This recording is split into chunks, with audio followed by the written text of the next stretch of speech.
सन 1993 दिल्ली और उत्तर प्रदेश की सीमा पर बसा एक गांव पिथरा। पिथरा गांव की परंपरागत मूल्यों वाली जिंदगी में शहरी हवा पहुंच चुकी है। इसी गांव के कुछ लोग अपनी जमीनें बेचकर रातों रात अमीर भी हो चुके हैं। यहीं के बड़े बड़े सरोकारों से परे अपने हालात के भंवर में फंसी एक दुनिया है, एक मोटर मैकेनिक की मासूम बेटी पुष्पा की।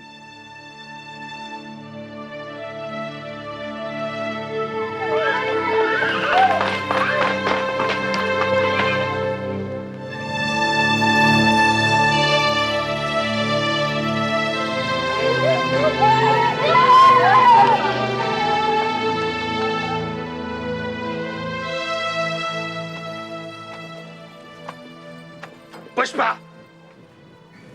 हाँ बापू। ये क्या है? बापू आमिर खान। वो तो मुझे भी दिखाई दे रहा है, लेकिन जब मैंने कहा था कि ये हीरो हीरोइनों की फोटो मुझे अपने घर की दीवारों पर नहीं दिखाई देनी चाहिए, तो तेरी हिम्मत कैसी हुई?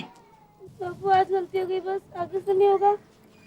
कान खोल के सुन ले, अगर ऐसा शौक पालना है ना तो जमीन में गाड़ दूंगा। जा टिफिन ले आ। खड़ी क्या? जा टिफिन ले क्या? बापू खाना नहीं बना। क्यों? वो कोयला नहीं था ना। तो ला नहीं सकती थी?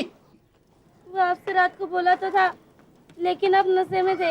अरे जबान चलाती है, पहाड़ भर की हो गई लौंडिया, लेकिन कोई सुख नहीं। मेरी तो जिंदगी नरक होके रह गई है।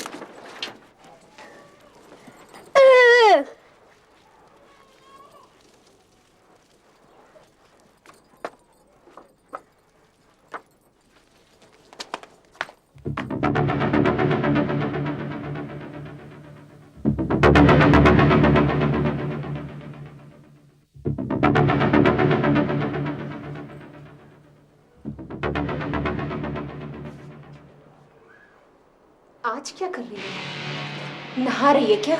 तू हर वक्त भूत की तरह मेरे पीछे क्यों पड़ी रहती है? बीवी हो तेरी, नहीं तो तेरी तरह मैं भी दूसरों की कुछ तो शर्म कर। बड़ी शर्म कर रखी है ना तूने। तेरी सी तांगछा की वजह से मेरी बहन तक ने आना बंद कर दिया है। क्या कह रहा था उससे सरोज? वीडियो पे फिल्म दिखाऊंगा? दिखा लाए फिल्म।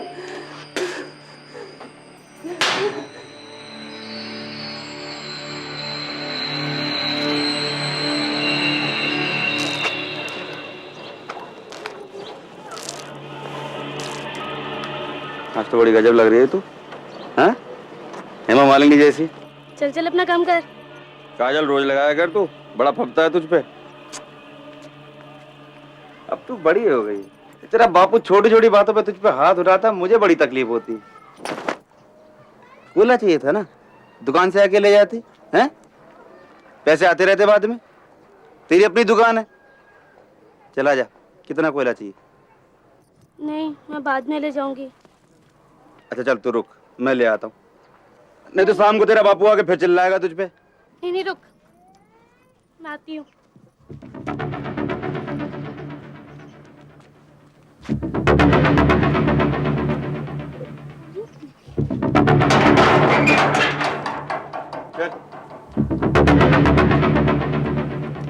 जा वहां से भर ले कोयला।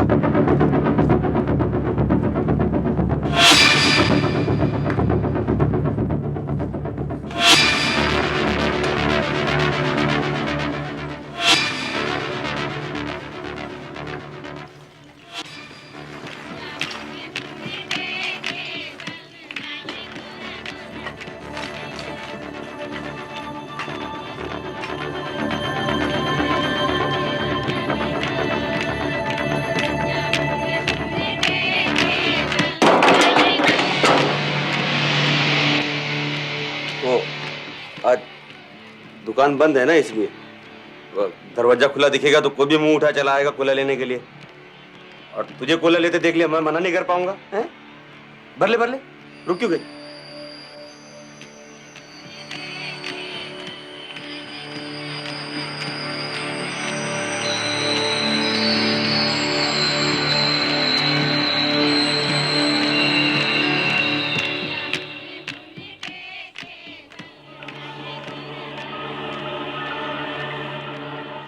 वो तो मेरे घर वालों ने जल्दी कर दी, नहीं तो मैं तो तुझसे शादी करने वाला था। सच्ची, तेरी कसम। ये कैसे उल्टी सीधी बातें कर रहे हो तुम? और बस मुझे इतना ही चाहिए, मैं घर जा रही हूँ। कहाँ जाएगी तू?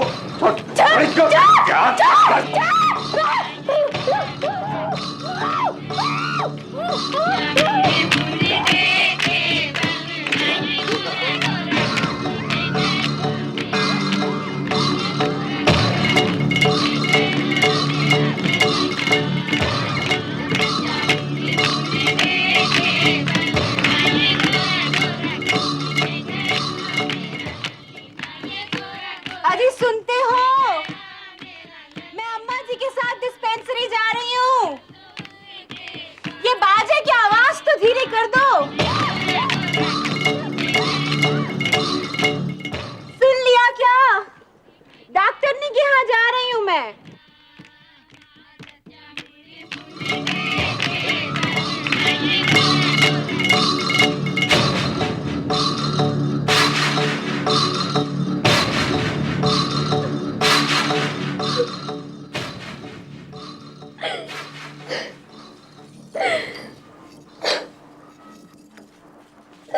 मजा आया ना?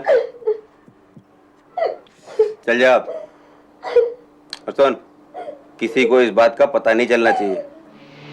मुझे तो कोई फर्क नहीं पड़ेगा, तेरा बाप तुझे मार डालेगा। पर अगर तूने अपने बाप को बताई और वो मुझ पे चौड़ा हुआ तो दोनों को काट के फेंक दूंगा मैं, समझी? जा।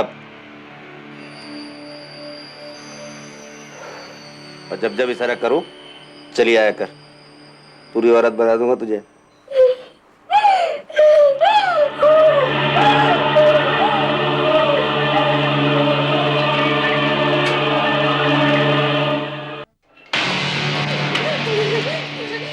अगले 5 महीनों तक दीपचंद पुष्पा के साथ लगातार जबरदस्ती करता रहा। शुरुआत में वो पुष्पा को अपनी दुकान पर ही बुलाता रहा, लेकिन हिम्मत बढ़ने पर वो उसके घर भी पहुंचने लगा। पुष्पा को जिन हालात से गुजरना पड़ रहा था उनसे दर्शन लाल अनजान था। दीपचंद पुष्पा का मुंह बंद रखने के लिए उसे कई तरह की धमकियां देता रहता।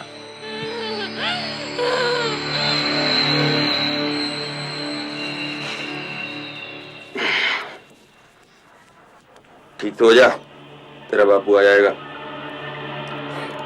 आजकल मुझे उल्टी होती है, जैसा ही होता है। अभी उम्र कम है ना, इसलिए थोड़ी बड़ी हो जा, तुझे भी अच्छा लगेगा ये खेल। खुश होकर किया कर, बड़ा मजा आता है। औरत का काम क्या होता है? खाना, बर्तन, अपने आदमी को खुश करना है? अब बहुत हो गया।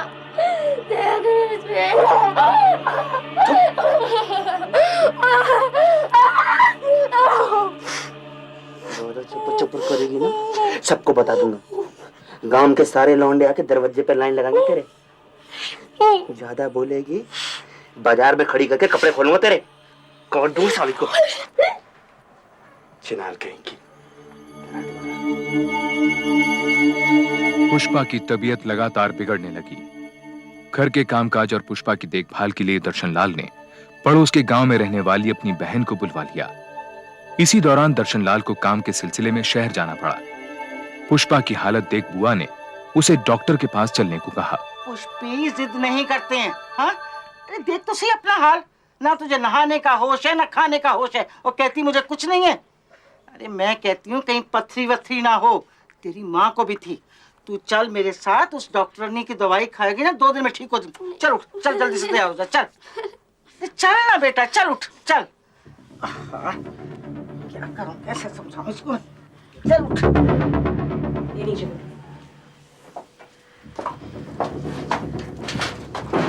इसके पेट में बच्चा है। ये क्या कह रहे हैं डॉक्टर साहब आप? पुष्पी तो भी खुद ही बच्ची है। बच्ची है पर 14 साल की।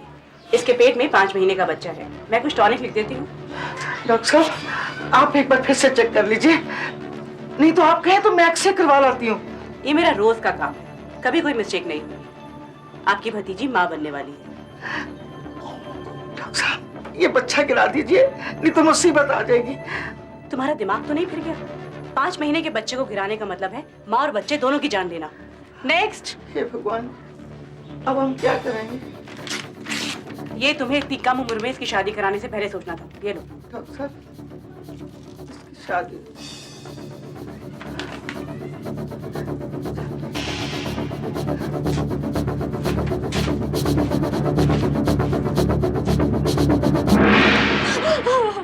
अरे कर्मचारी, ये तो बता किसके साथ मुंह काला किया तूने? अरे मैंने तो दर्शन को कितनी बार कहा कि इस लड़की को मेरे पास छोड़ दे, मेरी नजरों में रहेगी, पर उसने मेरी एक नहीं सुनी। अब भुगतो ही जन्म भर इस कलंक को।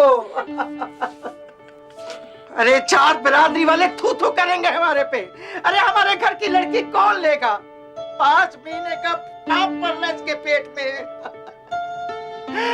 मैं क्या करूं? कैसे छुटकारा पाएंगे इससे हम?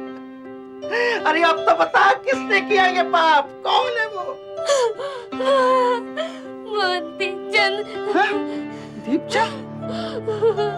अपना कोले का टाल वाला दीपचंद? अरे कर्मचारी, तू इसके जाल में कैसे फंस गई? तो लफंगा है, लफंगा।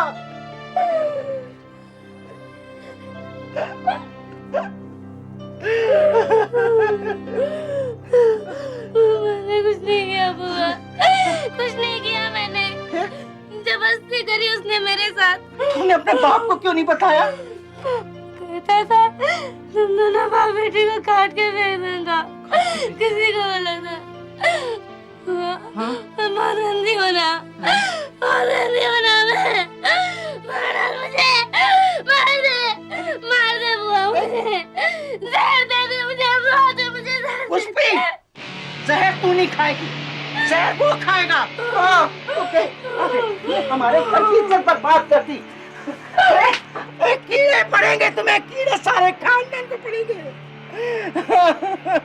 अरे ऊपर वाला सब कुछ देख रहा है।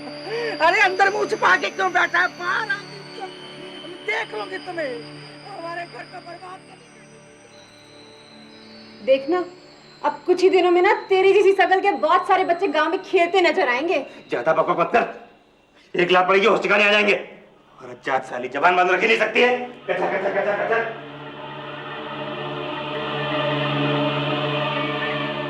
अगले दिन बुआ पुष्पा को महिला सुरक्षा संगठन के दफ्तर ले गई। यहाँ की युवा समाज सेविका रंजना कौशिक का गांव में काफी सम्मान था और रौब भी। रंजना जी, हम तो बर्बाद हो गए ना। इसके चाल चलन के बारे में तो हम सबको मालूम था, लेकिन ये नहीं मालूम था कि इतनी छोटी बच्ची पर ये अत्याचार करेगा। हिम्मत से काम लो। अच्छा, पुष्पा की डॉक्टरी रिपोर्ट तो संभाल के रखी है ना? हाँ, रंजना ऐसी सजा दिलवाओ उसको कि 7 पुष्पों तक याद रखें। और ये तो अच्छा हुआ कि दर्शन नहीं यहाँ पर, वरना तो अभी मार काट हो जाती। और पुष्पा, इसको तो कभी नहीं छोड़ता वो। चिंता मत करो, मैं हूं ना। ये बताओ, ये दीपचंद की माली हालत कैसी है? जमीन बेच बेच कर पैसा बनाया है, कोले का टाल है उसका। 4 पैसे के आ गए, मोहल्ले भर में धूल जमाता फिरता है। हम गरीब सही, लेकिन इसका मतलब ये तो नहीं कि हमारी इज्जत उतारता फिरे। रंजना जी, बस इसको जेल भिजवाइए। सजा देने के तो और भी कई तरीके हैं, बस जैसा मैं कहती हूँ वैसा ही करो। जी। पुष्पा की दर्दनाक कहानी सुनने के बाद रंजना अगले 2 दिनों में दीपचंद और उसकी मां से अलग अलग मिली। इन मुलाकातों का मकसद था इन दोनों का पक्ष जानना और इनकी मनस्थिति समझना। पिथरा गांव का सरपंच ऊंची पहुंच वाले दीपचंद से कोई झगड़ा मोल नहीं लेना चाहता था।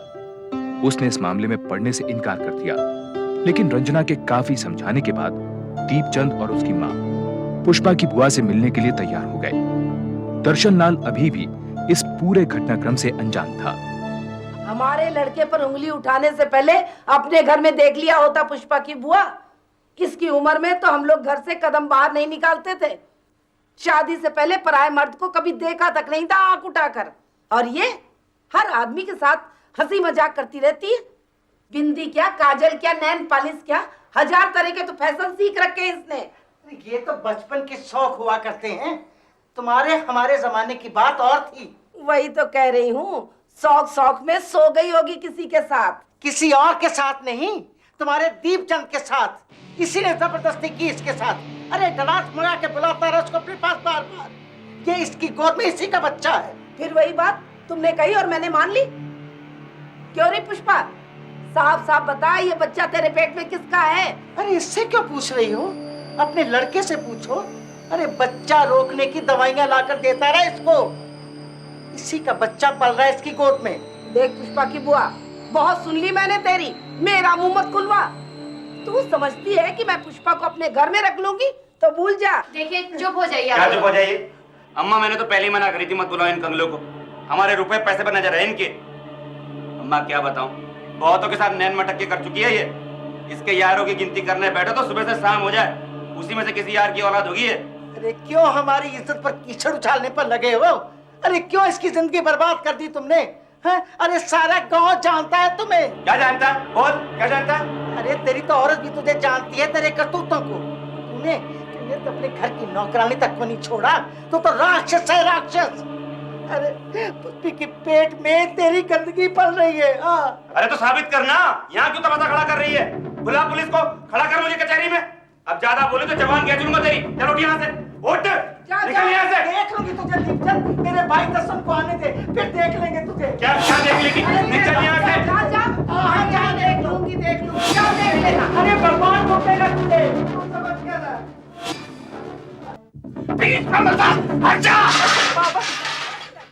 उस रात जब दर्शनलाल घर लौटा और उसे सारा वाकया मालूम चला तो वो गुस्से से बौखला उठा। उसे हैरानगी हो रही थी कि पुष्पा ने उसे ये बात पहले दिन क्यों नहीं बता दी। अरे तो मैं कैसे काट के फेंक देता, पागल क्या मैं? बचपन से मैंने तुझसे पाल पोस के बड़ा किया।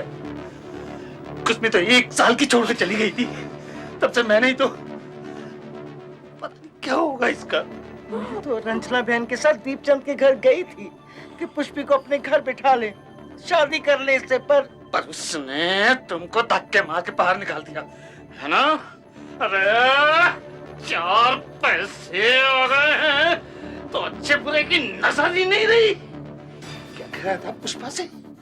मुझे कटवा देगा। अब देखता हूं मैं, एक बार थाने होगा तो सारी अकल निकल जाएगी। कोई फायदा नहीं है। कल को वो कोई बड़ा वकील कर लेगा तो क्या करेगा तू? गवाही कोई है नहीं तेरे पास, ऊपर से 6 महीने गुजर चुके हैं। बहुत कमजोर केस है तेरा, और इस तरह की सैकड़ों FIR दर्ज है मेरे पास। दिखाऊं? और किसी का कुछ नहीं बिगड़ा। तो हाथ पे हाथ धर के बैठे थोड़े ना रहेंगे, इसको तो छोड़ूंगा नहीं। भारी शर्मिंदगी उठानी पड़ेगी तुझको। FIR दर्ज होने के बाद डॉक्टर तेरी छोरी का चेकअप करेंगे, उन कपड़ों को मंगवाएंगे जिनमें ये सब कुछ हुआ। लोग तरह तरह की बातें करेंगे तेरी छोरी के बारे में। कोई तो ये भी कहेगा कि अपनी मर्जी से करती होगी ये। बोल, तब किस किस का मुंह बंद करेगा तू? मैं उससे छोड़ूंगा तो नहीं। अरे कई साल लग जाते हैं कोर्ट कचहरी में। है हिम्मत तुझमें या तेरी छोरी में? एक आस पड़ोस का मामला है, आपस में कोई समझौता कर ले, फायदे में रहेगा। चाहे सारी जिंदगी कोर्ट कचहरी में गुजारनी पड़े मुझे, पर मैं छोड़ूंगा नहीं उसे। आप तो रपट लिखो जी मेरी। पुष्पा से लंबी पूछताछ की गई। मेडिकल एग्जामिनेशन से ये बात साबित हो गई कि पुष्पा के साथ कई बार शारीरिक संबंध बनाए जा चुके हैं, और ये भी कि वो मां बनने वाली है। इसके बाद इंडियन पीनल कोड की धारा 342 के तहत दीपचंद के खिलाफ बलात्कार और धारा 376 के तहत नाबालिग के साथ बलात्कार का आरोप लगाया गया। निकाल रहा है, धंधा करवाता साला। दीपचंद ने बलात्कार के आरोप को मानने से साफ इनकार कर दिया और उल्टा दर्शनलाल पर आरोप लगाने लगा। 20 दिन तक पुलिस हिरासत में रहने के बाद दीपचंद के परिवार ने उसे जमानत पर छुड़वा लिया।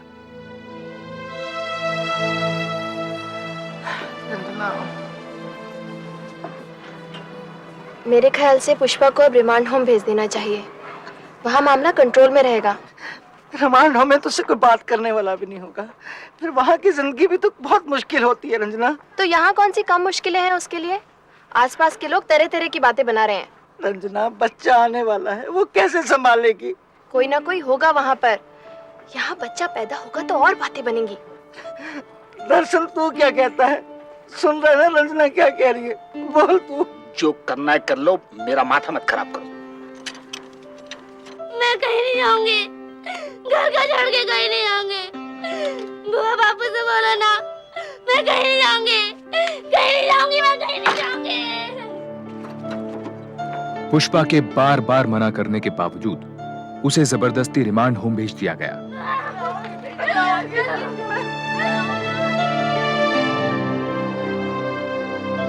रिमांड होम की सूनी और बेरंग दुनिया में कितने दिन महीने गुजारने पड़ सकते हैं, इस बात का अंदाजा ना तो पुष्पा को था और ना ही उसके घर वालों को।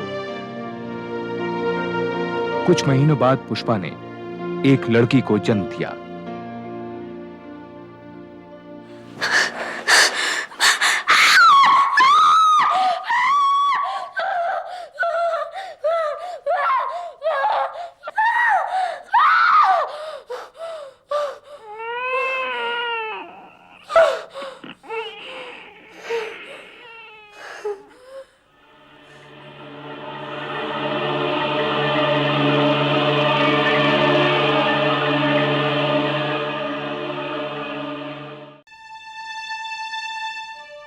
केस की सुनवाई शुरू होने तक पुष्पा बदनामी के डर से रिमांड होम में ही रही।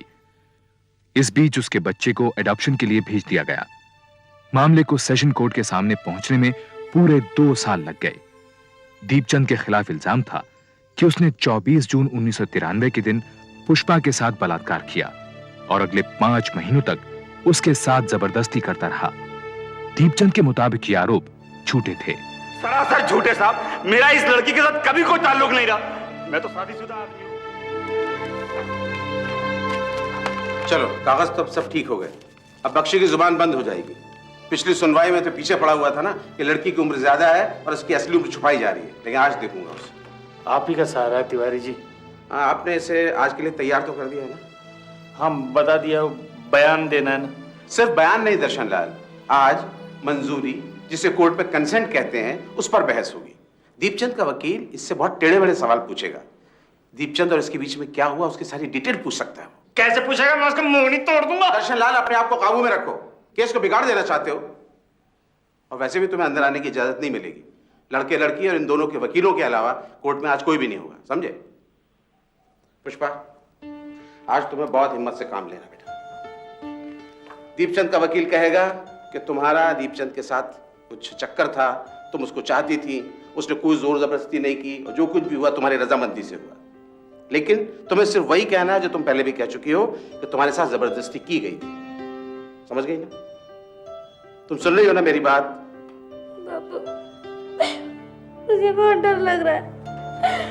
मुझे नहीं जाना करा। वापस चलो,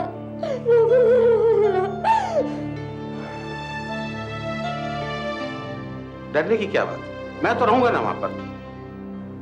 लेकर आइए इसे। कोर्ट इन सर्टिफिकेट से सेटिस्फाइड है। आप पुष्पा से सवाल पूछिए।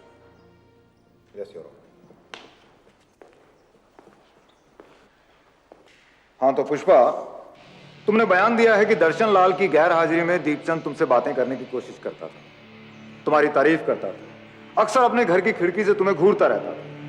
2-3 बार तो उसने तुम्हें नहाते हुए देखने की भी कोशिश करी। क्या ये सही है? तुमने कभी किसी से इसकी शिकायत करी? नहीं। कभी तुमने अपने बापू को इस बारे में बताया?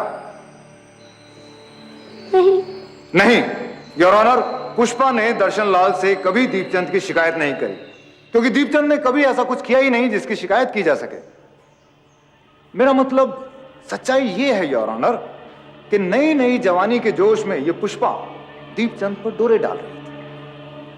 अब घर गृहस्थी वाला मेरा मुवक्किल दीपचंद इसकी नजरों को, इसके ललचाई नजरों को, इसके इशारों को अनदेखा कर देता, लेकिन पुष्पा नहीं मानी और एक दिन दीपचंद की दुकान पर जा पहुंची, अंदर से दरवाजा बंद कर दिया और दीपचंद से लिपट गई। मेरे मुवक्किल दीपचंद ने समझाने की बहुत कोशिश करी, पर पुष्पा नहीं मानी। और फिर धीरे धीरे मेरा मुवक्किल दीपचंद भी अपने पर काबू नहीं रख पाया। आखिर ये भी तो कोई साधु महात्मा तो है नहीं। आप इस तरह से इस घटना का ब्यौरा दे रहे हैं बख्शी साहब, जैसे कि सब कुछ आपकी आंखों के सामने हुआ। क्या आप वहां मौजूद थे? नहीं था, लेकिन मुझे अपने क्लाइंट की सच्चाई पर पूरा भरोसा है।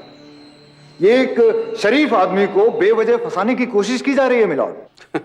शरीफ आदमी? योर ऑनर, इस आदमी की शराफत के किस्से गांव का बच्चा बच्चा जानता है। इसके ओछेपन की वजह से गांव की औरतों ने इसके घर में आना जाना बंद कर रखा है। कितनी मरतबा इसके खिलाफ पुलिस में शिकायत भी दर्ज की गई, लेकिन हमेशा पैसा खिलाकर ये आदमी बचता चला आ रहा है। इस आदमी ने इस मासूम बच्ची के साथ बलात्कार किया है, ये एक सच्चाई है योर ऑनर। अगर दीपचंद ने इसके साथ रेप किया था तो ये चिल्लाई क्यों नहीं, आवाज क्यों नहीं लगाई इसने किसी को? बोलो, जवाब दो, चिल्लाई थी कि नहीं? चिल्लाई थी, लेकिन उसने मेरा मुंह बंद कर रखा था। 20 मिनट, आधा घंटा तक तो तुम दुकान में थी, क्या सारा वक्त इसने तुम्हारा मुंह बंद कर रखा था? मैं डर गई थी, मुझे होश भी नहीं रहा था। झूठ, एकदम झूठ। तुम डरी नहीं थी, तुमने आवाज इसलिए नहीं लगाई क्योंकि तुम्हें अच्छा लग रहा था। योर ऑनर, उस दिन और उस दिन के बाद इन दोनों के बीच में जब भी शारीरिक संबंध बने, पुष्पा की मनमर्जी से बने, ना कि दीपचंद की जबरदस्ती से। योर ऑनर, बच्चा ठहर जाने के बाद जब दर्शन लाल को इस बात का पता चला तो उसने मौके का फायदा उठाने की सोची। मेरे मुवक्किल दीपचंद पर जो भी इल्जाम दर्शन लाल ने लगाए हैं वो सिर्फ और सिर्फ पैसे के लालच में लगाए।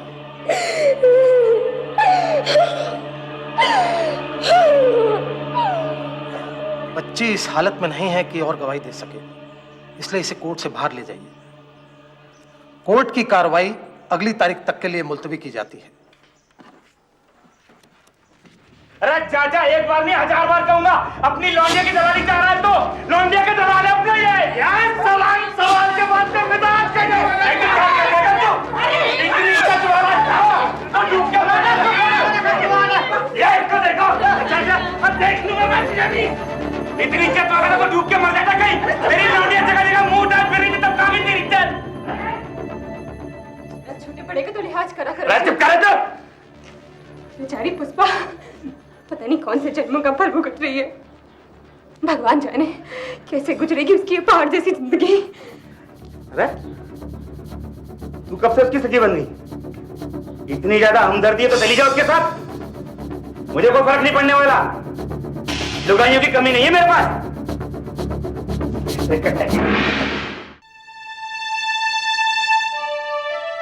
रिमांड होम की सूनी बेरुखी जिंदगी से तंग आकर आखिरकार पुष्पा ने वापस अपने गांव पिथरा लौटने की हिम्मत बांधी। देखो देखो, पुष्पा आ गई।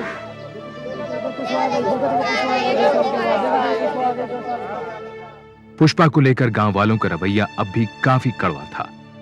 हादसे के 2.5 साल बाद भी पुष्पा और दीपचंद का किस्सा लोगों की जुबान पर था। वो वाली दिखाना जरा। हाँ, ये वाला, ये लाल वाला। ये कैसे दी? 14 रुपए दर्जन। 14 रुपए? 14 रुपए तो बहुत महंगी है। नहीं, ये पीली वाली दिखाओ। ले लो बहन जी, आपके हाथ में बहुत फूबेंगी, देखो कितना अच्छा लग रहा है। नहीं, 14 रुपए बहुत महंगी है।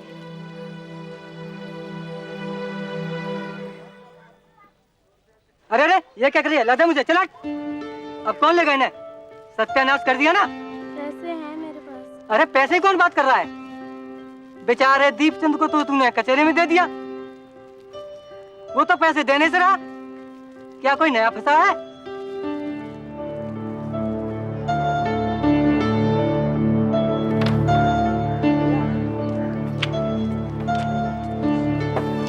ए पुष्पा, पुष्पा, मन खराब मत कर अपना। इनकी बातें सुनने की आदत डाल ले, नहीं तो जिंदगी नहीं कटने वाली तेरी। ये ले, यही चूड़ियां चाहिए थी ना तुझे? अच्छा, अब मैं चलती हूँ। हाँ,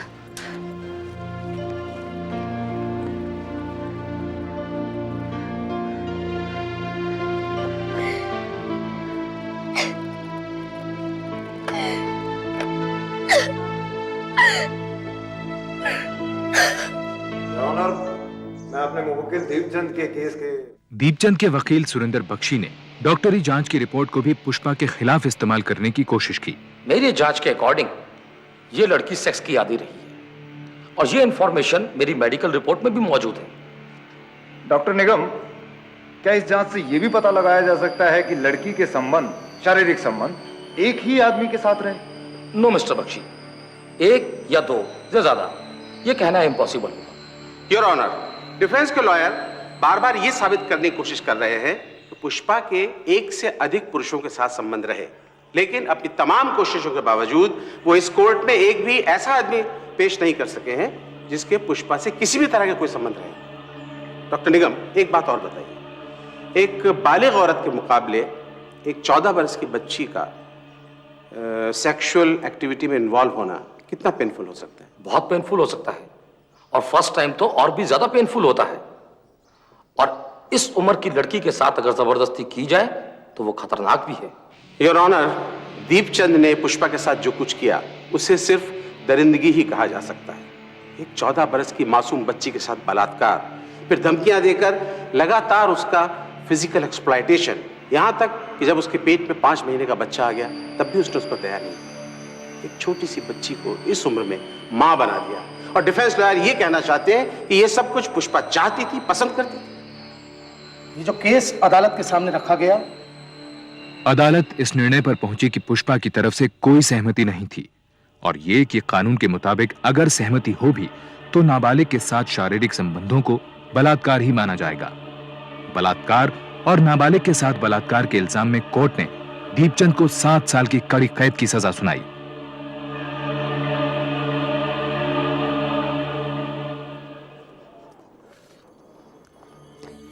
निकल गई सारी हेकड़ी, परसों सड़ेगा जेल में।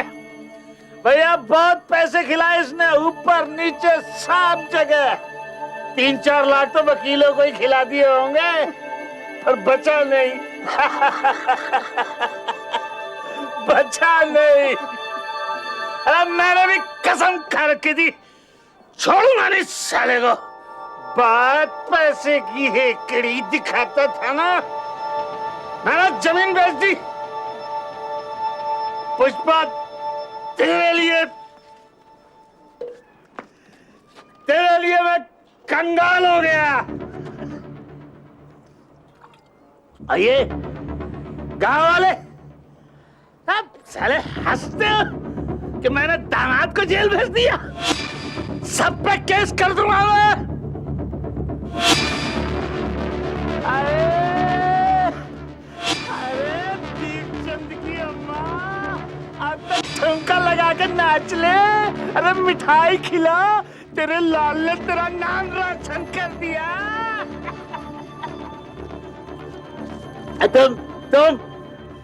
तुम सारे खड़े खड़े क्या देख रहे हो? तमाशा हो रहा है? हो गया तमाशा, अब जाओ खेले कूदो नाचो। दीपचंद की अम्मा,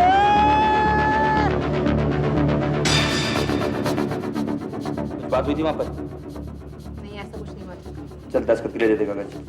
दीपचंद ने सेशन कोर्ट के फैसले के खिलाफ हाई कोर्ट में अपील कर दी। अब कोर्ट कचहरी की भागदौड़ सुनीता की जिम्मेदारी थी। उससे क्या मेरा दम घुट रहा, साले एक से एक चोट के धरे पड़े हैं यहाँ पर। तो तू कौन सा किसी से कम है? क्या बकवास कर रही? क्या गलत कहा है मैंने? पुष्पा जैसी कम उम्र की लड़की के साथ मुंह काला किया तूने। जो मुझसे पूछ तो तू चोट डकैतों से भी क्या गुजरा है? मरद हूँ तेरा मैं। ना मरद है तू, ना मरद। जो मर्द होता तो अपनी इज्जत का ख्याल रखता। पूरे गांव में जात बिरादरी तक में बात फैल चुकी है, किसी से भी आंख मिलाते शर्म आती है। अरे इतनी शर्म आ रही है तो जाके डूब मार कहीं पे, फांसी लगा ले, मेरा पीछा छोड़। वो भी कर लेती, पर छोटे छोटे बच्चे हैं मेरे, उन्हीं की खातिर जिंदा हूँ। उन्हीं के कारण कोर्ट कचहरी में चक्कर काटती फिरती हूँ। तेरा क्या विश्वास? तू तो यहाँ बैठा रोटियां तोड़ेगा और वो बाहर भूखों मरेंगे।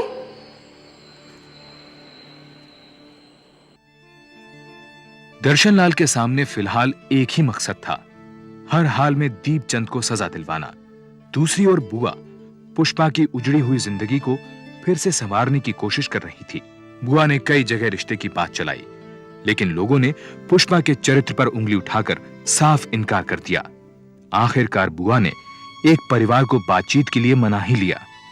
अब दर्शनलाल जी, हम आपकी लड़की से कोई एतराज नहीं कर रहे। अब जो हो गया सो हो गया, उसमें इस बेचारी का क्या दोष है? हमारी पुष्पी बहुत सियानी है, सारे घर का कामकाज यही संभालती है। हमारे घर में काम है ही कहाँ। अरे ये तो राज करेगी, राज। हाँ वो घर की बात तो कर ले। मेरा लाल। वो पैसे की बात तो हो गई, अब मेरा है घर कच्चा, जरा उसे भी पक्का करवा ही दो। खर्चा ज्यादा हो रहा है दर्शन लाल जी। आजकल छोटी मोटी शादी में भी 5-10 लाख तो लग जाता है। हम कोई आपसे ज्यादा तो नहीं मांग रहे। अजी 51,000 रुपया टीका करने को लोग तैयार बैठे हैं। ये तो पुष्पा की बुआ के कहने की वजह से हम लोग आ गए। और फिर तुम्हारी लड़की कुंवारी भी तो नहीं है, बच्चा भी तो जन चुकी है, सारा जहान जानता है। उधर दीपचंद के हाईकोर्ट में अपील करने के बाद तिवारी को लगा कि केस लंबा खिंच सकता है। केस को मुकाम तक पहुंचाने का तिवारी को एक ही रास्ता नजर आ रहा था। वो इस बारे में बात करने के लिए दर्शन लाल के घर जा पहुंचे। पुष्पा चलिए। कुछ पैसे की मुआवजे की बात चली। अब बहुत लोगों ने करी थी मुआवजे की बात, पर दिल नहीं माना। गरीब जरूर हैं, पर अपनी इज्जत आबरू की कीमत नहीं लगाएंगे। एक बात ठंडे दिमाग से सोचो दर्शन लाल, मुआवजा लेने में कोई बुराई नहीं है। छोड़ो तिवारी जी, कुछ और बात करो। यहाँ तक तो गाड़ी खींची लाया हूँ, हाई कोर्ट में भी लड़ लेंगे, मुआवजा नहीं लेंगे। तो मेरी बात समझ नहीं रहे हो दर्शन लाल। अगर इसको सजा हो भी गई तो कितने दिन की होगी? साल, 2 साल, 5 साल, उसके बाद दीपचंद बाहर आ जाएगा। लेकिन जरा इस बच्ची के बारे में सोचो, इसकी पूरी जिंदगी सामने पड़ेगी। अगर मुआवजा ले लोगे तो इसका कुछ भला हो जाएगा। सुरेंद्र बख्शी ने अपने मुवक्किल दीपचंद की जमानत की अर्जी हाई कोर्ट के सामने रखी, लेकिन पुष्पा के वकील दीनदयाल तिवारी ने इसका जोरदार विरोध किया।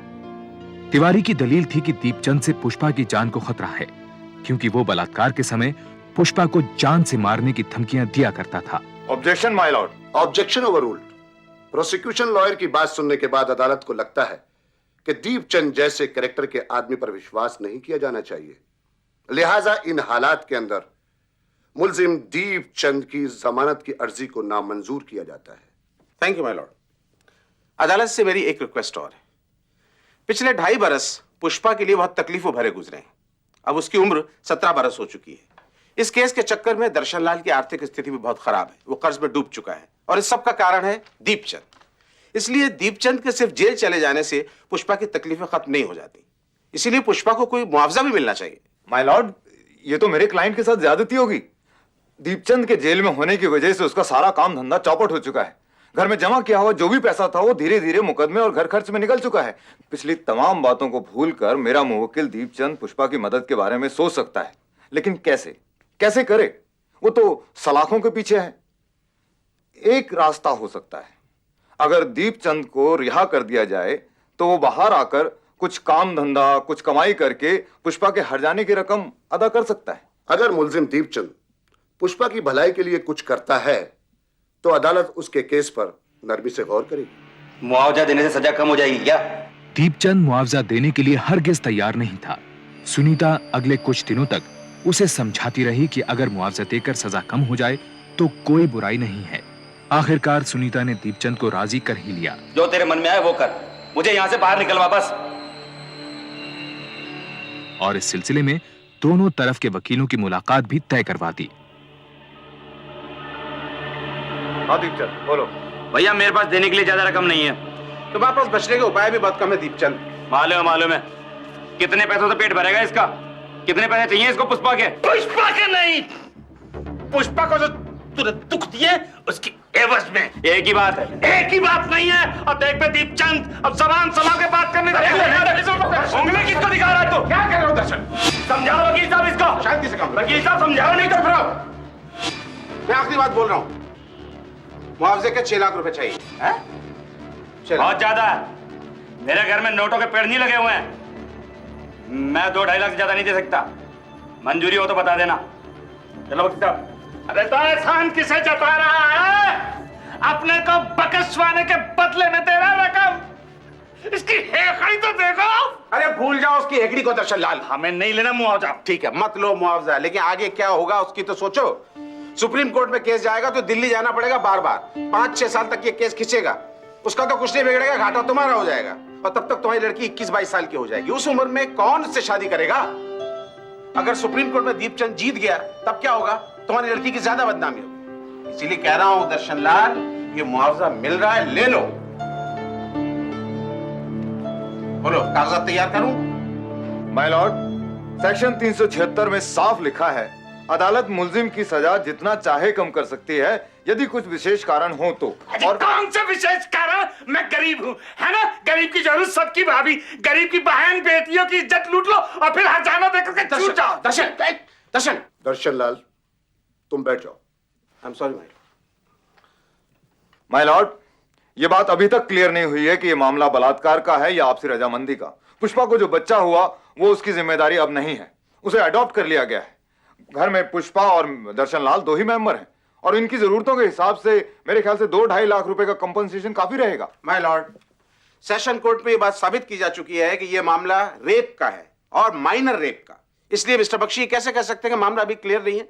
मिस्टर बख्शी, आप अपने क्लाइंट की 7 साल की कड़ी सजा कम करवाना चाहते हैं और मुआवजे के तौर पर देना चाहते हैं सिर्फ 2 या 2.5 लाख रुपए। ऐसा आपने सोच भी कैसे लिया? माय लॉर्ड, मुआवजे के लिए कम से कम 6 लाख रुपए होने चाहिए, वरना इस कॉम्प्रोमाइज का कोई मतलब नहीं। अदालत इस नतीजे पर पहुंची है। जज का मानना था कि जब पहली बार दीपचंद और पुष्पा के बीच शारीरिक संबंध बने तो ऐसा हो सकता है कि उसमें पुष्पा की सहमति रही हो, इसलिए दीपचंद के खिलाफ धारा 342 के तहत कोई मामला नहीं बनता। लेकिन पुष्पा क्योंकि उस वक्त नाबालिग थी, इसलिए चाहे उसकी सहमति हो या ना हो, उन शारीरिक संबंधों को सेक्शन 376 के तहत बलात्कार ही माना जाएगा। कोर्ट ने मुआवजे की रकम 4 लाख रुपए तय की और दीपचंद की सजा को 7 साल से घटाकर 6 महीने कर दी। मुआवजा दिलवाकर सजा कम करने के हाई कोर्ट के इस फैसले का समाज में काफी विरोध हुआ, लेकिन धीरे धीरे लोग इस बात को भूल गए। सर्वे देवताभ्यो नमः, सूर्य देवताभ्यो नमः, चंद्र देवताभ्यो नमः, भौम देवताभ्यो नमः, बुद्ध देवताभ्यो नमः। मुआवजे की रकम का एक बड़ा हिस्सा पुष्पा की शादी पर खर्च हुआ, ताकि शादी हो जाए तो जल्द से जल्द पुष्पा पिथरा गांव से दूर चली जाए। देवताभ्यो नमः, बृहस्पति देवताभ्यो नमः, शुक्र देवताभ्यो नमः, शनि देवताभ्यो नमः। दीपचंद कुछ महीने की सजा काटकर घर लौट आया। दीपचंद के दिन फिर उसी मौज मस्ती के साथ गुजर रहे हैं, मानो कभी कुछ हुआ ही ना हो। लेकिन पुष्पा का जीवन शादी के बाद भी भंवर में फंसा हुआ है। ससुराल वाले उसे वो हादसा भूलने नहीं दे रहे हैं।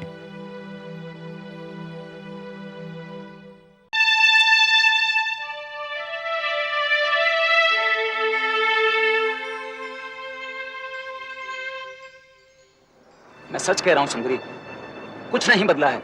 और बदलने को बाकी क्या नहीं दूँ? मैं अब भी तेरा हूँ सुंदरी, तू अब भी मेरी है। हाथ छोड़ मेरा। मैं अपने दिल की कसम खाकर बोलता हूँ सुंदरी, मैं तेरे बिना नहीं रह सकता।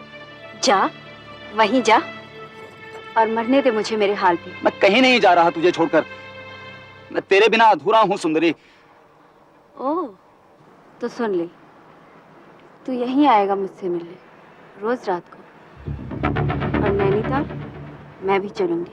मैं तुझसे मिलने आऊंगा, जरूर आऊंगा, हमें कोई जुदा नहीं कर सकता सुंदरी, मगर नैनीताल। क्यों? पानी फिर गया सारे प्यार पे साले। सुंदरी जा, तू क्या निभाएगा वादा? मैं जा रही हूँ। सुंदरी, तू कहीं नहीं जाएगी, तू जो कहेगी मैं करूंगा। तू मेरी जान है सुंदरी, मैं तेरे बिना नहीं जी सकता सुंदरी। कन्हैया, मैं तेरे बिना नहीं जी सकता।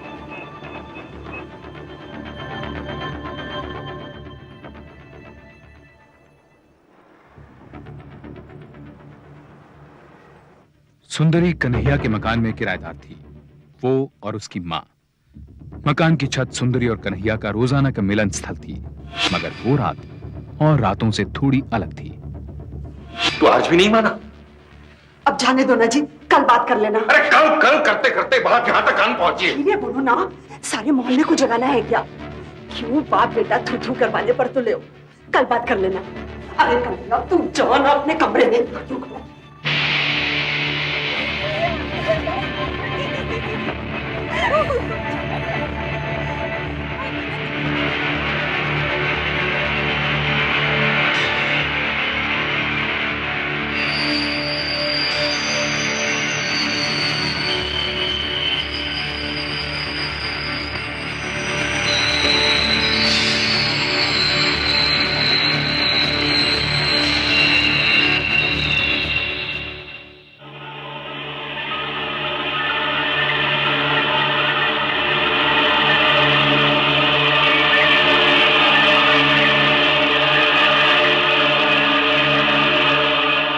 मीना लाल और कन्हैया सेठ के परिवार एक ही मोहल्ले में रहते थे।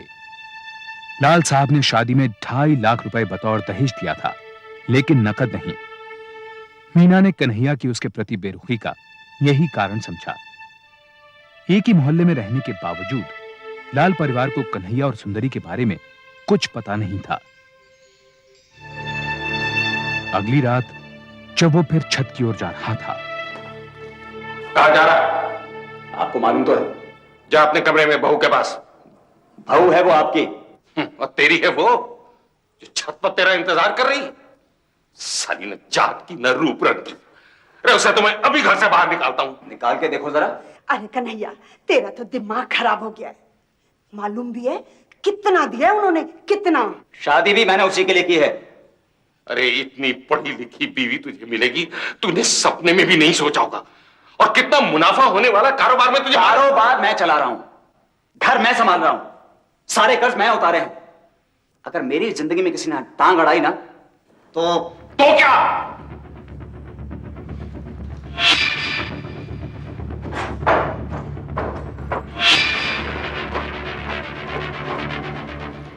आ गया?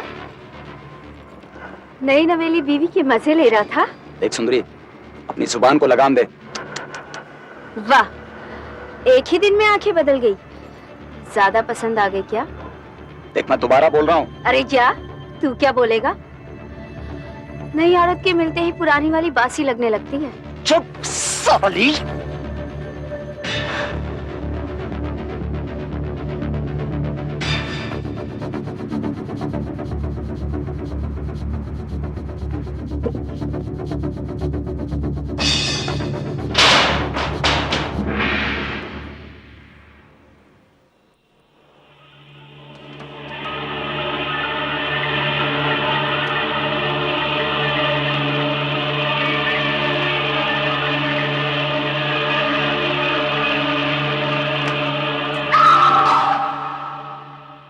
मीना 2 दिन बाद ससुराल से आई।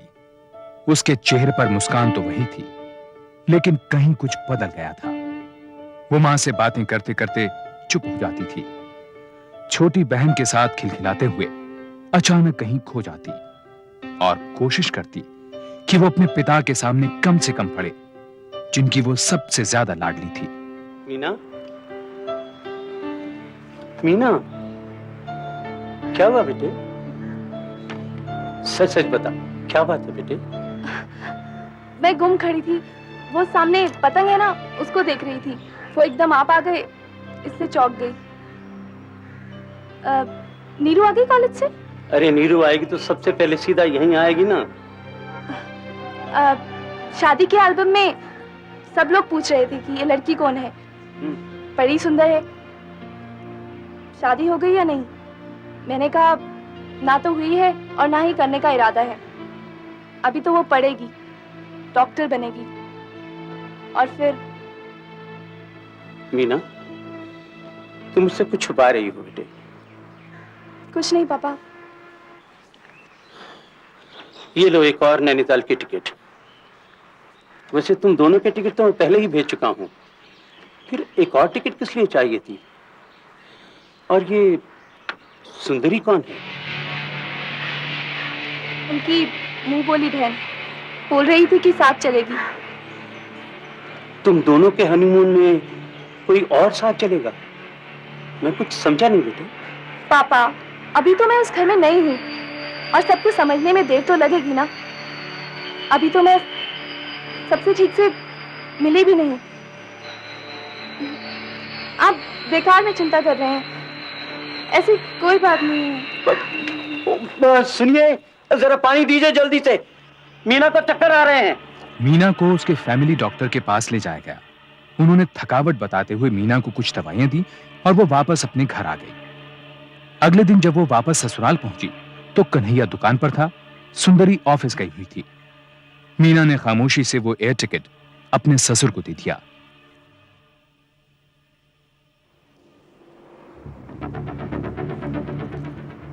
तूने सुंदरी का एयर टिकट बाबूजी को दे दिया? हाँ। मैंने तुझसे कहा था मुझे देना। आप थे नहीं। रात तक इंतजार नहीं कर सकती थी?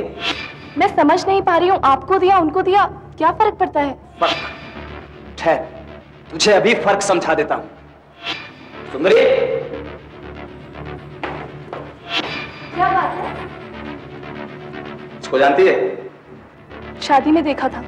ये सुंदरी है और हम दोनों एक दूसरे से प्यार करते हैं।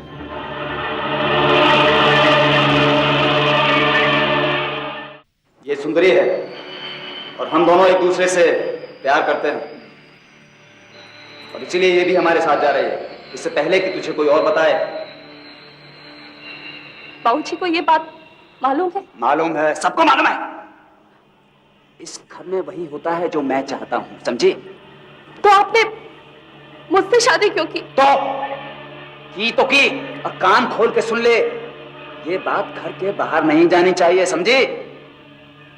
मैं अपने पापा के घर जाना चाहती हूँ। पापा की धौंस दिखाती है? कहीं नहीं जाएगी तू, कहीं नहीं जाएगी।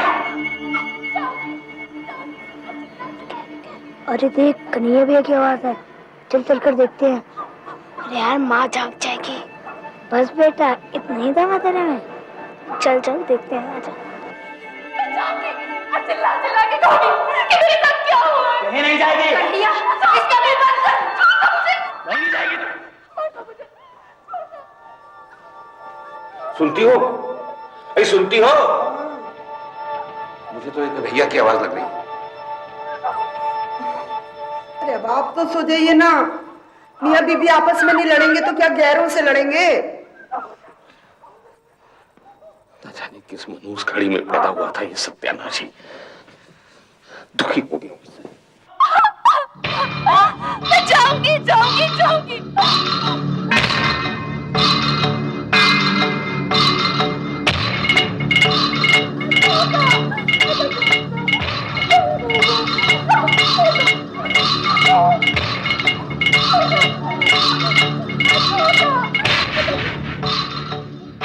अनिल, ज्यादा मजा आता है दूसरों के घरों में झांकने में, हाँ? चलो वापस आओ। क्या हो रहा था वहाँ? कुछ नहीं।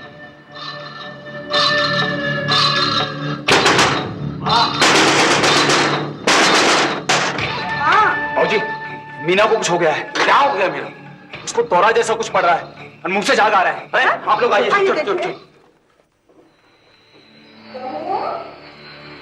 क्या हुआ बेटा? बहू,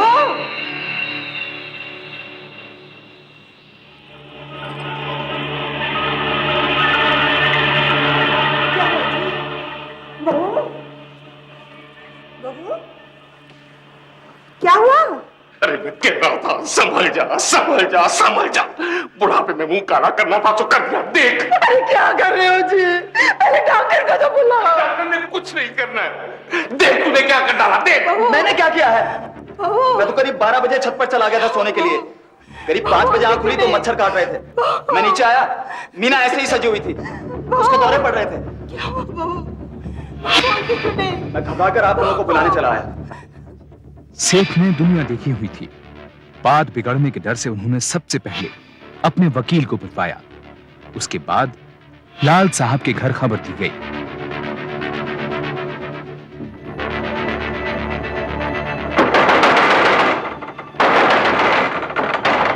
मीरू, मीना बेहोश हो गई है। क्या? हाँ, यही बताने के लिए मैं यहाँ आया हूँ। मम्मी पापा जल्दी आइए, दीदी को कुछ हो गया है। मीना बेहोश हो गई है। मैं यही बताने के लिए आया हूँ। आप लोग जल्दी चलिए आइए। आइए। मैं भी आ रही। डैडी प्लीज जल्दी से डॉक्टर को बुलाइए। क्या हो गया? मेरी बच्ची को देखो जाके। तुम चलो, मैं बाद में आता हूँ। उठा नहीं जा रहा।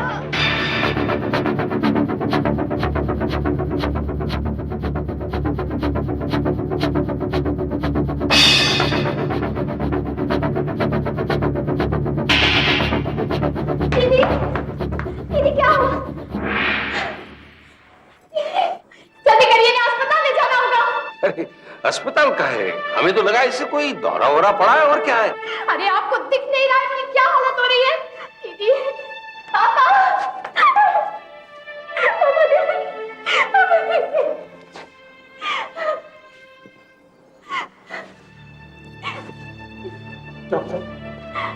क्या हुआ है मीना को? देखिए, मैं डॉक्टर नहीं हूँ, एक वकील हूँ और यहाँ एक दोस्त की हैसियत से आया हूँ। सेठ साहब, आपने अभी तक डॉक्टर तक नहीं बुलाया? मीना मर चुकी थी। लाल साहब इस बात से सख्त हैरान थे कि अभी तक मीना को अस्पताल ले जाने का इंतजाम क्यों नहीं किया गया, या डॉक्टर से पहले सेठ ने अपने वकील को क्यों बुलवाया। उन्होंने तुरंत अपने फैमिली डॉक्टर वाधवा को बुलवाया, जिन्होंने एक दिन पहले ही मीना का चेकअप किया था।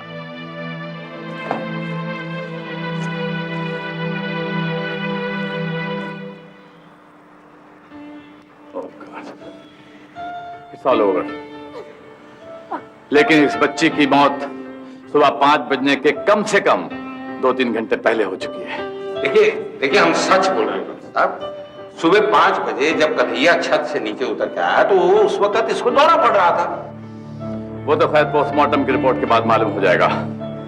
लाल साहब, आप पुलिस को बुलाएं। पुलिस? देखिए डॉक्टर साहब, देखिए ये हमारी घर की इज्जत का सवाल है, पुलिस की क्या जरूरत है? मेरी साली बीवी के साथ कुछ गड़बड़ हुई है ना, तो देख लेना अफसर को। अब आप जाइए, पुलिस को बुलाइए।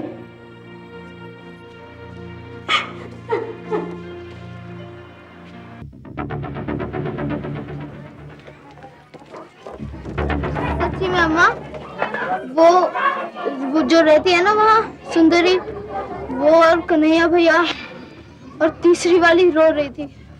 तुम दोनों गए क्यों थे वहाँ? मरने के लिए? हाँ? अगर अब घर से बाहर कदम निकाला तो टांग तोड़ दूंगी, समझे? इंस्पेक्टर, मेरी बेटी अचानक कैसे मर सकती है? वो बीमार नहीं थी और कल तक तो बिल्कुल ठीक ठाक थी।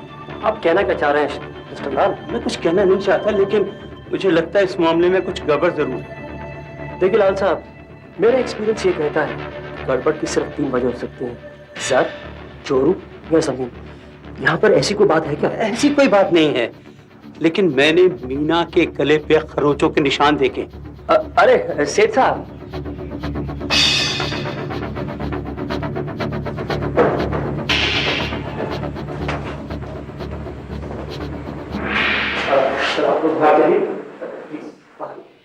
इंस्पेक्टर बग्गा ने ना तो कोई फिंगरप्रिंट्स लिए और ना ही मीना की लाश की तस्वीरें खींची। उसने जोर दिया कि डॉक्टर वाधवा समेत सब लोग कमरे से बाहर चले जाएं, जिससे वो मीना के शरीर को पोस्टमार्टम के लिए ले जा सके।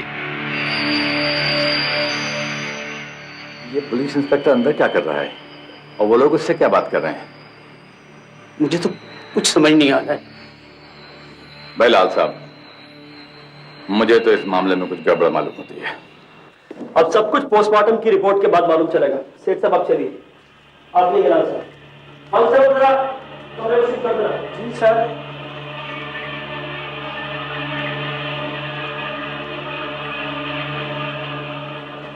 पोस्टमार्टम डॉक्टर रावत ने इस बात पर जोर दिया कि पोस्टमार्टम के पहले वो मीना की मौत वाली जगह देखना चाहेंगे, और वो भी अकेले इंस्पेक्टर के साथ। डॉक्टर वाधवा, डॉक्टर लाल और नीरू ये सुनकर हैरान हो गए, क्योंकि एक डॉक्टर का मौका वारदात को देखने पर जोर देना बहुत ही अजीब बात थी, और इससे पोस्टमार्टम के और आगे खिसकने का अंदेशा था, जबकि मीना के मौत के सिम्टम्स अभी ताजा थे।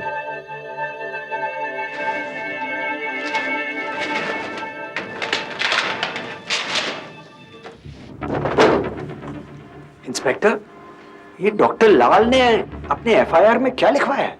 यही कि उनकी बेटी बिल्कुल ठीक थी, सेहतमंद थी, बीमार नहीं थी और उसकी मौत यूं नहीं हो सकती थी, मौत नेचुरल नहीं। अगर ये डॉक्टर लाल बार बार क्यों कह रहे हैं कि उनकी बेटी सेहतमंद थी? मुझे तो लगता है वो कुछ छुपा रहे हैं। शायद मीना की कोई बीमारी हो।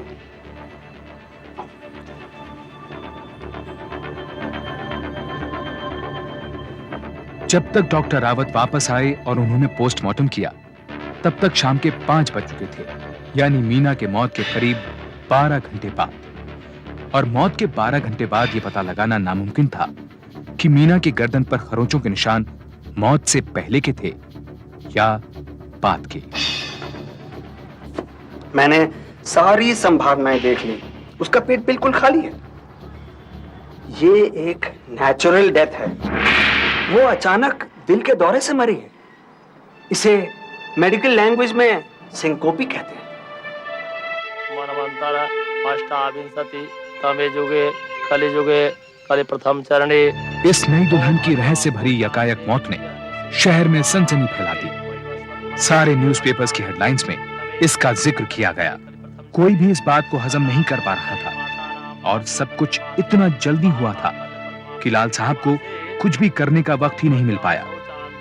मगर इसके साथ ही सेठ परिवार और सुंदरी से संबंधित अफवाहें भी धीरे धीरे मुंह खोलकर बाहर आने लगी थी और लाल परिवार के कानों में भी पड़ने लगी। असौ चाहते अद्य स्वर्गादि प्राप्त लोक प्राप्ति कामना अग्निदाह प्रतिज्ञा हम करी से इनके पति को आग देने के लिए बुलाइए। जाओ, मेरी बहन को तुम आग नहीं लगाओगे, नहीं दोगे तुम मेरी बहन को आग।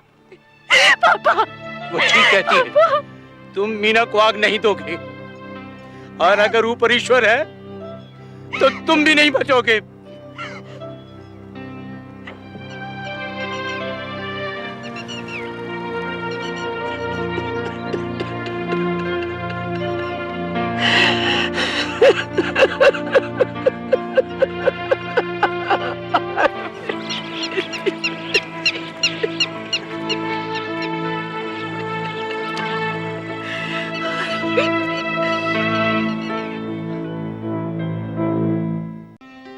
डॉक्टर लाल मोहल्ले में लोगों से पूछताछ करने लगे कि उन्होंने मीना की मौत की रात कुछ देखा या सुना था, लेकिन सभी लोगों ने पराई आग में हाथ जलने के डर से अपने दरवाजे उन पर बंद कर दिए।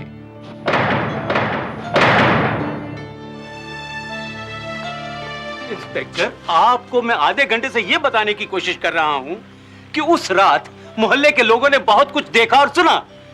आप एक बार मेरे साथ चल के मोहल्ले के लोगों से बातचीत क्यों नहीं कर लेते? क्या बात करूं कि आपके दामाद का उस लड़की के साथ चक्कर था या नहीं, और अगर था मिस्टर लाल तो आपने एफआईआर में दर्ज क्यों नहीं करवाया? इंस्पेक्टर, एफआईआर दर्ज कराते हुए मुझे इस बारे में जानकारी नहीं थी।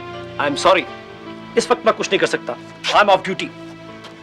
इंस्पेक्टर, मेरी बेटी की मौत के जिम्मेदार आप सब लोग हैं। मैं एक को नहीं छोड़ूंगा, सबको देख लूंगा।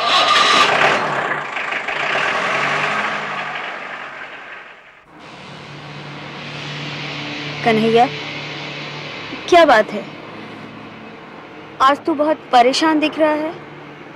तू समझती नहीं है, पूरे मोहल्ले भर में थू थू हो रही है, तुझे प्यार सूझ रहा है। मुझे तो तेरे इरादे नेक नहीं लग रहे। कहीं तेरा मन तो नहीं भर गया मुझसे? क्या बात कर रही है तू समझती क्यों नहीं है?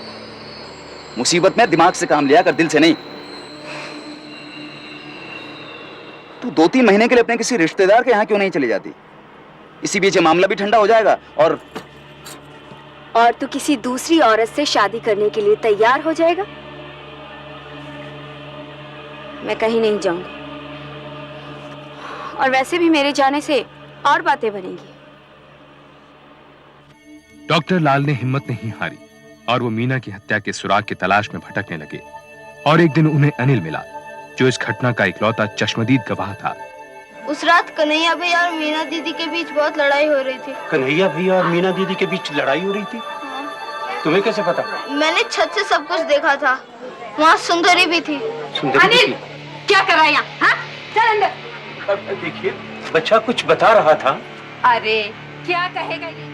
लेकिन इससे पहले कि वो कुछ बता पाता, उसकी मां उसे वहां से ले गई। सुनिए दोस्तों, लेकिन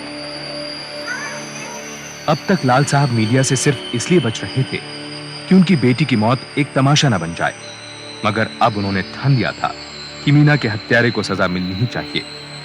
प्रेस में यह मामला तूल पकड़ चुका था। एक्टिविस्ट ऑर्गेनाइजेशंस हरकत में आ चुकी थीं।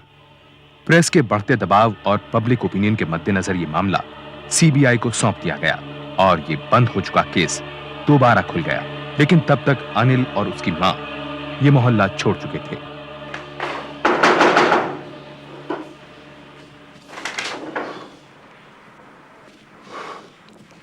सेठ साहब, अब मैं कुछ नहीं कर सकता। भलाई इसी में है कि कन्हैया को कुछ दिनों के लिए यहां से बाहर भेज दिया जाए। मामला मेरे हाथ से निकल चुका है। I am really very sorry. अब मैं चलता हूं।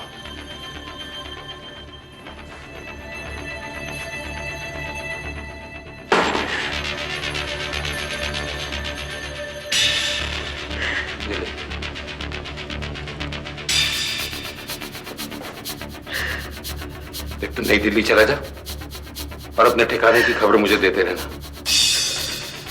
तब तक मैं तेरे दुबई के टिकट का इंतजाम करवाता हूँ। और सुंदरी, अभी भी तुझे उसी की सूझ रही है। सारे घर में आग लगाकर तुझे चैन नहीं मिला।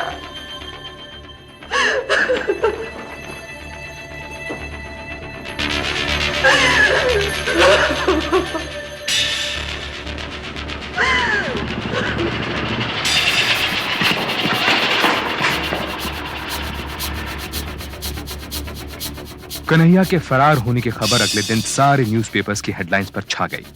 प्रेस और एक्टिविस्ट ऑर्गेनाइजेशंस ने सेठ के परिवार के खिलाफ मुहिम छेड़ दी। घर घर जाकर की जाने वाली ये कैंपेन जोर पकड़ गई कि सामने आकर गवाही दो, गवाह का कोई कुछ नहीं बिगाड़ सकता। वो मेरी ही बेटी नहीं थी, वो इस पूरे मोहल्ले की बेटी थी।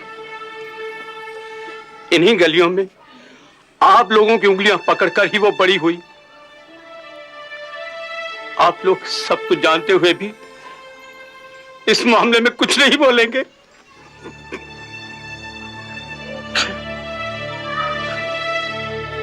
आज मेरी बेटी के साथ ऐसा हुआ है, ईश्वर न करे कल आप लोगों की बेटी के साथ कभी कुछ ऐसा हो।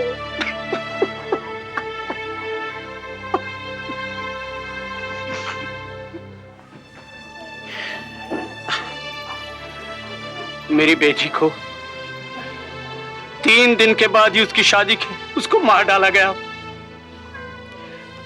मैं आप लोगों के हाथ जोड़ता हूं,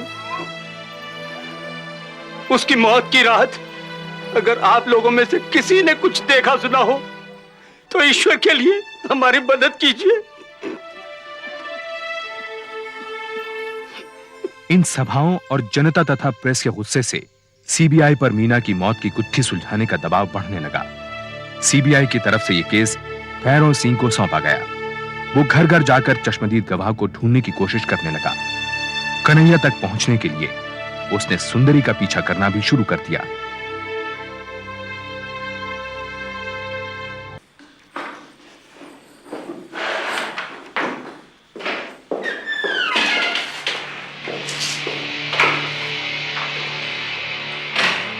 ये सुंदरी नाम की लड़की आप ही के ऑफिस में काम करती है? जी हाँ। Inspector Bhairav Singh, CBI crime branch. जी प्लीज बैठिए। देखिए, मैं इस लड़की के डेस्क और ड्रॉर की तलाशी लेना चाहता हूं। मगर बात क्या है? ये लड़की एक मर्डर केस में प्राइम सस्पेक्ट है। मैं इसका टेबल देख सकता हूं?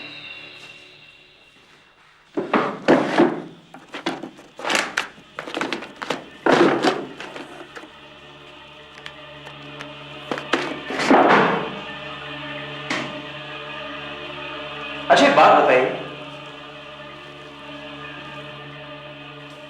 आपने कभी इस आदमी को सुंदरी से मिलते जुलते देखा है? जी हाँ, ये अक्सर इसे यहां लेने आता है। एक बार तो ड्रिंक करके आ गया था और सुंदरी से ऊंची ऊंची आवाजों में बातें करने लगा जैसे वो इसकी बीवी लगती हो। बाद में मैंने सुंदरी को वार्निंग देकर छोड़ दिया था। ठीक है, अब कभी ये दिखाई दे तो मुझे इन्फॉर्म कर दीजिएगा प्लीज।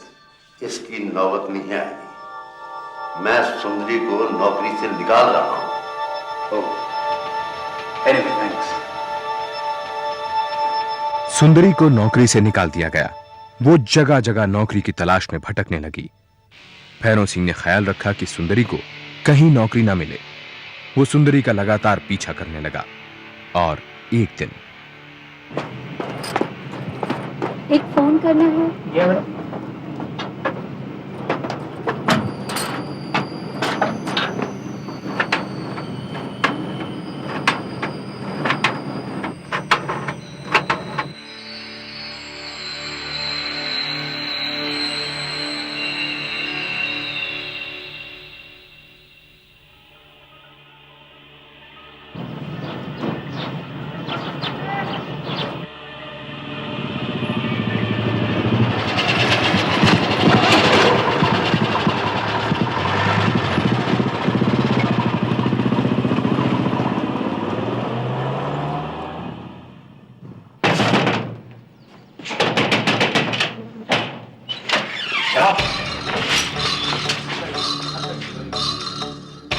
कन्हैया और सुंदरी को गिरफ्तार कर लिया गया। उनसे कड़ी पूछताछ की गई, लेकिन उन्होंने किसी भी आरोप को मानने से इनकार कर दिया। कन्हैया की जमानत नामंजूर कर दी गई, मगर सुंदरी के खिलाफ कोई भी पुख्ता सबूत न होने से उसे शहर छोड़कर न जाने की वार्निंग देकर छोड़ दिया गया और यह केस सेशंस कोर्ट पहुंचा। मीना की मौत के करीब 9 महीने बाद सीबीआई ने उस वक्त के बेहतरीन लॉयर रघुवीर टंडन को अपना वकील नियुक्त किया। कन्हैया की तरफ से वकील थे बलदेव राठौर। कन्हैया ने सुंदरी के साथ किसी भी नाजायज संबंध को झूठा बतलाया। यह सरासर गलत है। शादी से पहले या उसके बाद सुंदरी के साथ मेरा ऐसा वैसा कोई रिश्ता नहीं रहा, और शादी में भी वो सिर्फ इसलिए थी क्योंकि वो हमारी किराएदार थी।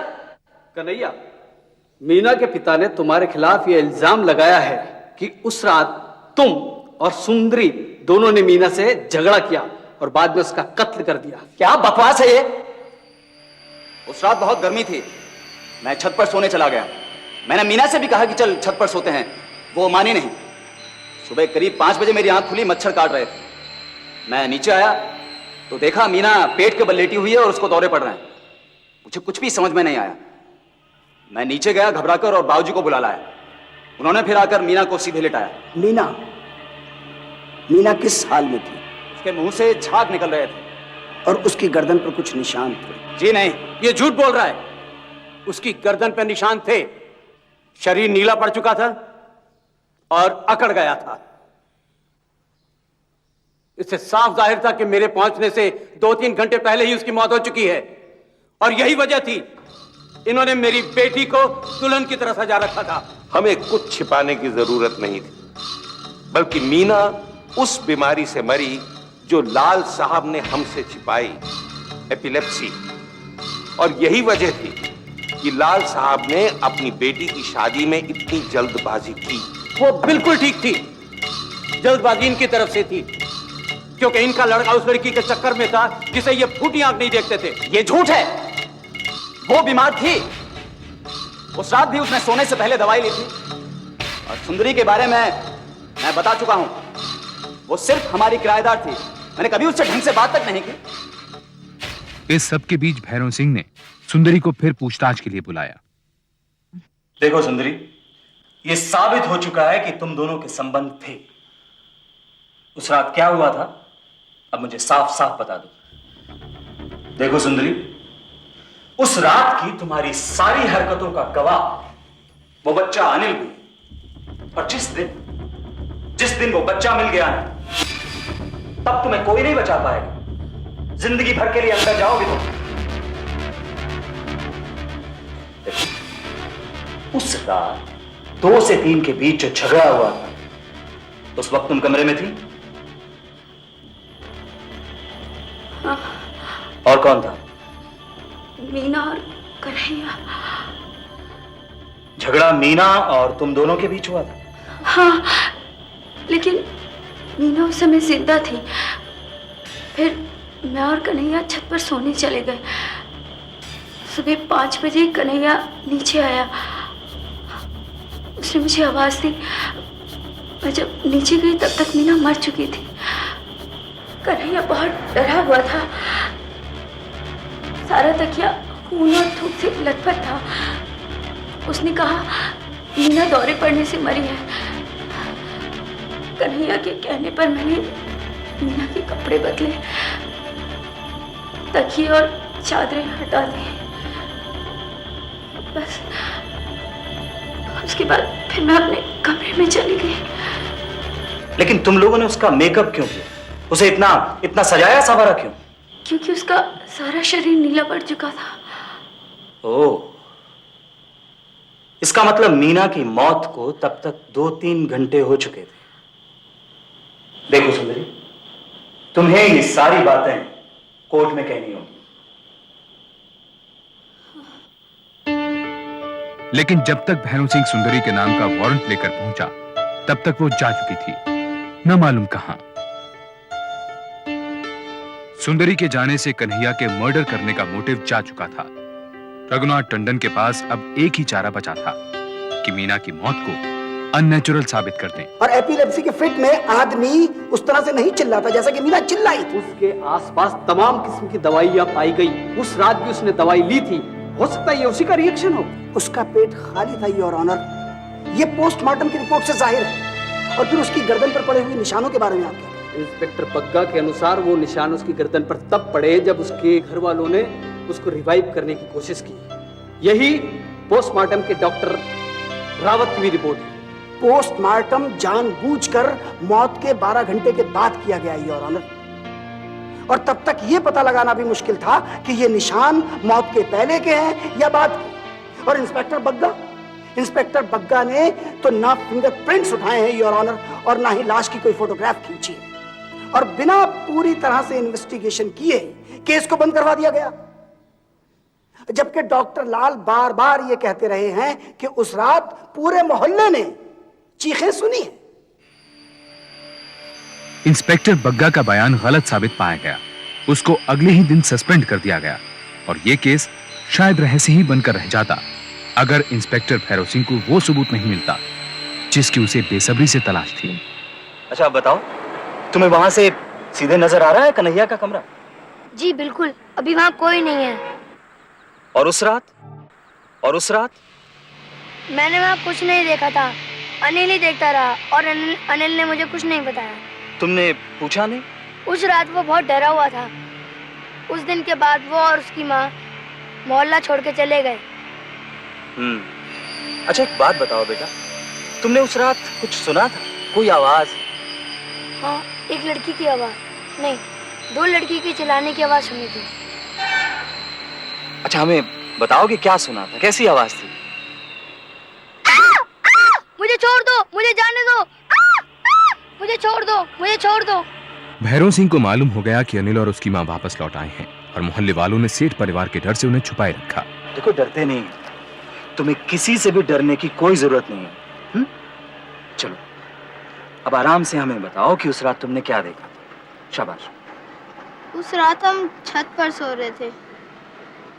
रात के करीब 2-3 बजे मुझे एक लड़की के चीखने की आवाज आई। मैंने रमेश को उठाया और फिर दीवार पे चढ़ गया। वहाँ से मुझे कन्हैया भैया का कमरा साफ नजर आ रहा था। खिड़की खुली थी, बत्ती भी जल रही थी। अंदर कन्हैया भैया के साथ सुंदरी भी थी। वो दोनों मीना दीदी के साथ लड़ाई कर रहे थे। फिर भैया ने मीना दीदी को पलंग पर ढकेल दिया। फिर कन्हैया भैया ने तकिया उठाया और मीना दीदी के मुंह पर रख दिया। फिर सुंदरी ने भी तकिया पर जोर लगाना शुरू किया। काफी देर तक उन दोनों ने तकिया दबाया रखा। फिर मीना दीदी ने छटपटाना बंद कर दिया। फिर अम्मा ने हमें बुलाया और सोने को कहा। अनिल बेटा, तुम जहां से ये सब कुछ देख रहे थे वहां से सुंदरी और कन्हैया की शक्ल भी देख पा रहे थे? नहीं। इसका मतलब कि तुमने सिर्फ उनकी पीठ देखी? जी। योर ऑनर, इस हादसे को 1-1.5 साल गुजर चुका है। क्या हम एक 11 साल के बच्चे की याददाश्त को एविडेंस मान सकते हैं?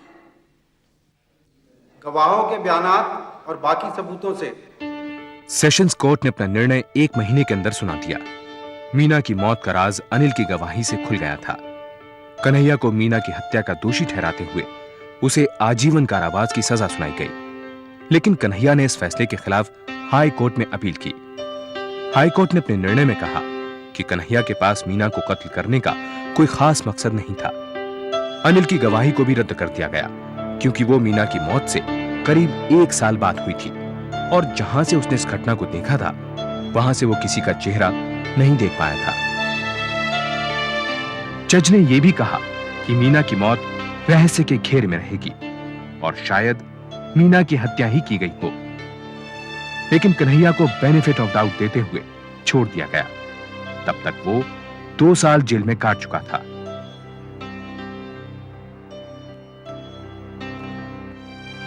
कन्हैया ने अपने रिहा होने के 2 महीने बाद ही एक गांव की लड़की से शादी कर ली। आज भी वो कपड़ों का व्यापार चला रहा है, अलबत्ता उसने पुरानी दिल्ली छोड़ दी है। सुंदरी कभी दोबारा नहीं मिली। उसका पता ठिकाना कोई नहीं जानता है। मीना की आकस्मिक मौत के धक्के से नीरू ने अपनी मेडिसिन की पढ़ाई बीच में ही छोड़ दी और 4 साल बाद उसकी शादी हो गई। मीना की मां कभी भी अपनी व्हील चेयर से नहीं उठ पाई। 4 साल पहले उनका देहांत हो गया। डॉक्टर लाल अब भी दिल्ली में ही रहते हैं। आज 30 साल बाद भी वो अपनी बेटी की हत्या का केस रीओपन करवाने को तैयार हैं।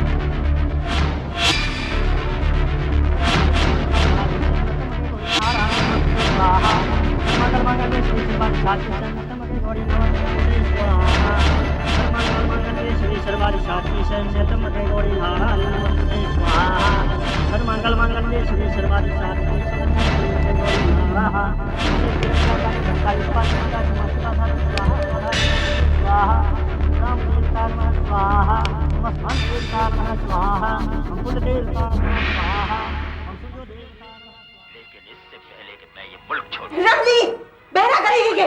मना कर इसे, नहीं तो अपने घर जा। चल देना इसने। बापू तुम मेरा दिमाग मत खाओ। पागल वाली बात मत कर गीता। बापू मैं गजराज को चाहती हूँ और चाहती रहूंगी। अतन ने रोकी नहीं होती तो उससे ब्याह कर लेती। शर्म कर गीता, इसका ब्याह हो लिया है। कितने साल हो गए तेरे तो समझाते हुए। वो तेरा गोद भाई है और अपने गोद के छोरे को ब्याह नहीं कर सकता, समझी? गोद वोद मैं नहीं समझती। तो ठीक है, अगर तू नहीं मानती तो कल को छोरा देकर तेरे फेरे करवा दूंगा। किधर नहीं देखो, अमरीश ने लाश को अपने कपड़े पहना दिए और सबने सोचा वो मर गया। उसका मुंह बिगाड़ दिया। अमिताभ बच्चन को पुलिस पकड़ के ले गई। रमली गीता के गरीब किराएदार राजेंद्र की बेटी थी। बापू के मना करने के बावजूद गीता रमली का इस्तेमाल करके गजराज से मिलती रही। गजराज, आज फिर बापू ने तुझसे मिलने को मना किया। तो तू रो क्यों रही है? वो तो पिछले 8 साल से मना कर रहे हैं। तूने कभी उनकी मानी? पर अब तू भी तो मिलने नहीं आता। ब्याह के बाद उसके पल्लू से बंधा फिरता है। गजराज, बस अब तू मुझे यहाँ से कहीं बहुत दूर भगा के ले जा। पागलों वाली बात मत कर गीता। तेरा बाप और मेरा बाप पाताल में भी जाके गोली से उड़ा देगा। तू अब मुझे चाहता ही नहीं। बहाने बनाया कर। असल बात तो यह है कि तू उस चुड़ैल का हो गया। एक गीता, एक बात कान खोल के सुन ले। इतने साल से ये गजराज सिर्फ तेरा है और वो तेरा ही रहेगा।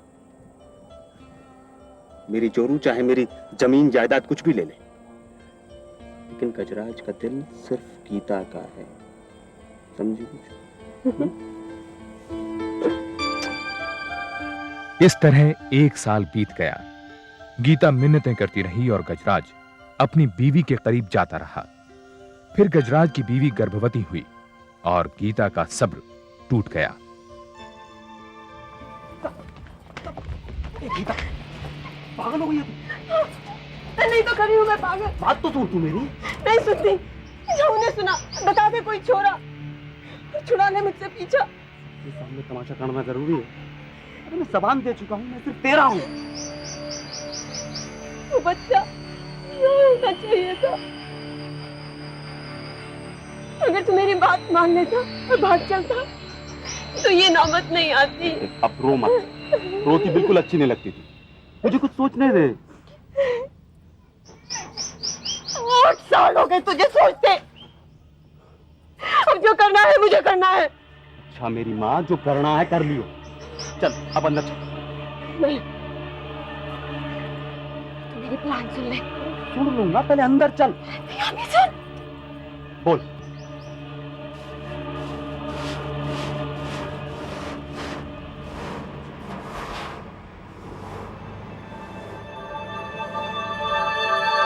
अम्मा, ऊपर चल के चाय बना। अभी काम बाकी है, बाद में। हिम्मत गुदगुदी हो रही है। रमली, सीधी बैठ। बेटा ये गीता जीजी की माला ना वापस कर रही हो। उन्होंने खुद दी है माँ। देख बेटा अगर खो गई तो हाँ, और फिर मेरी बेटी तो इसके बिना भी पूरी राजकुमारी लगती है। मामा तुझे 2 घंटे से कह रही हूँ ऊपर चल के चाय बना। चाय की ऐसी भी क्या जल्दी है? नहीं तू अभी चल मेरे साथ चल। अरे अरे छोड़ मेरी बाजू को। चल ना। अरे हट चाय पर, मुझे झाड़ू देने दे।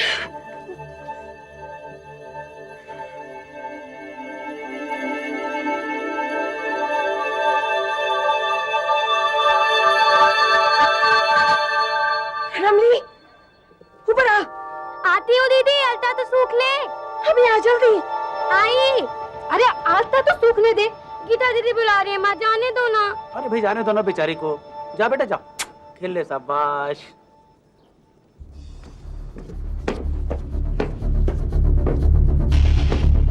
गीता दीदी, गीता दीदी, कहाँ हो गीता दीदी?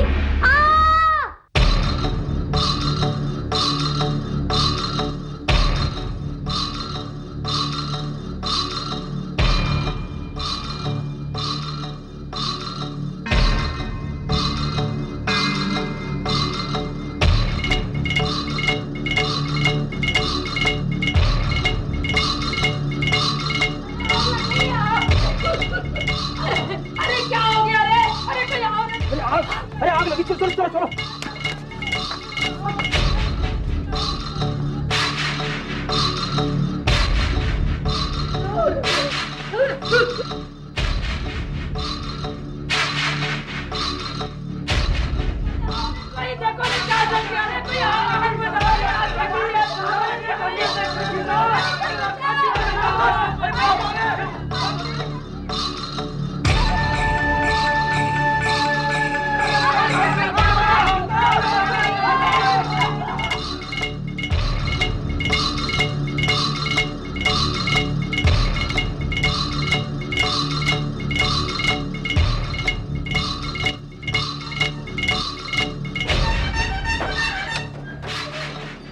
क्या है?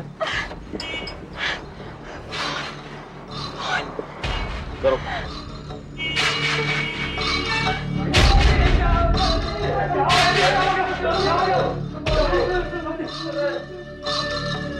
भगवान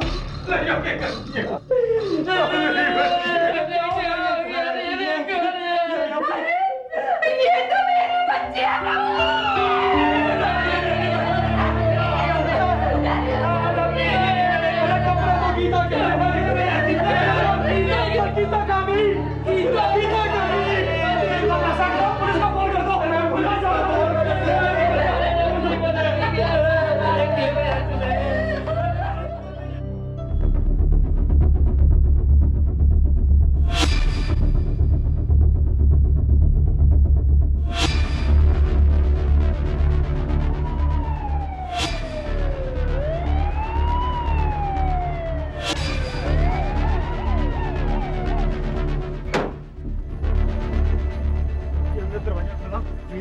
मर ली थी।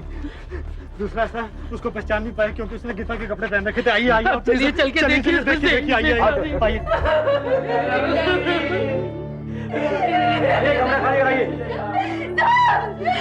मेरी बच्ची चला ली, मेरी बच्ची का साथ चला दिया, उसकी तरह चलाया साथ, उसकी तरह चलो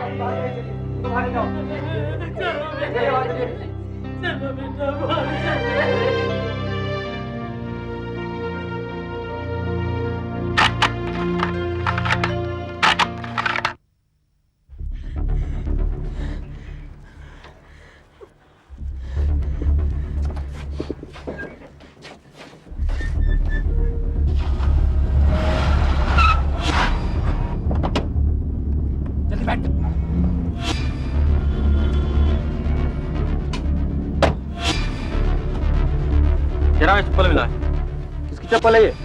गीता मेरी बेटी की। सुनो, स्निफर डॉग बुलाओ और ट्रेल को फॉलो करो। Come on.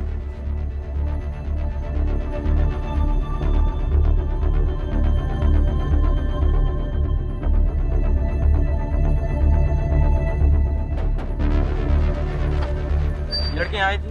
हाँ साहब, अभी अभी टेलीफोन करके बाहर निकली है साहब। अब बहुत रो दी साहब, और बड़ी सी गाड़ी में गए साहब। उसके कपड़ों से जी मिट्टी के तेल की बदबू भी आ रही थी। तो किसी ने फोन पे हाथ तो नहीं लगाया? नहीं साहब। पर साहब बात क्या है? चुप रहो। हेलो, अभी आपके फोन पे कौन बात कर रहा था? आप कौन? मैं सब इंस्पेक्टर भटनागर बोल रहा हूँ। आपके फोन पे किसने बात की थी? जी, वो मेरे पति थे, गजराज। पुलिस ने गजराज की पत्नी से गाड़ी का नंबर पता लगा लिया। गजराज और गीता का पीछा करते हुए पुलिस सरोजनी नगर की उस दुकान तक पहुंची जहां से गजराज ने गीता के लिए कपड़े खरीदे थे। ठीक है, तुम वहीं रुको, मैं अभी पहुंचकर दुकानदार से पूछताछ करता हूँ। स्टार्ट करो गाड़ी। इस बीच गीता और गजराज ने फर्जी नाम से एक होटल में कमरा किराए पर ले लिया।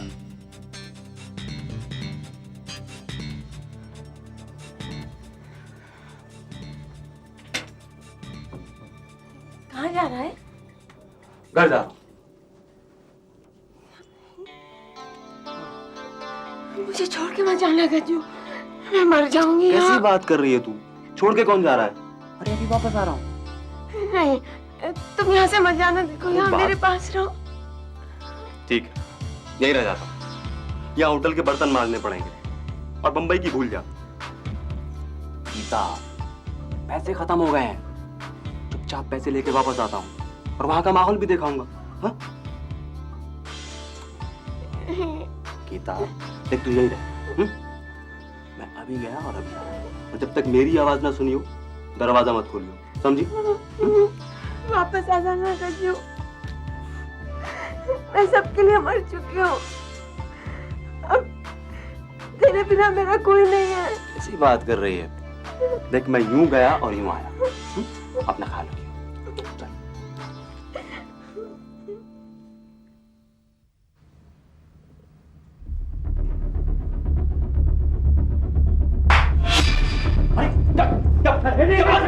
छोड़ी छोड़ी, अरे मालूम सुने क्या? अरे कहाँ ले जा रहे हैं? अरे कहाँ ले जा रहे हैं आप? इसलिए बात नहीं करो, ये तो सुनिए कैसे?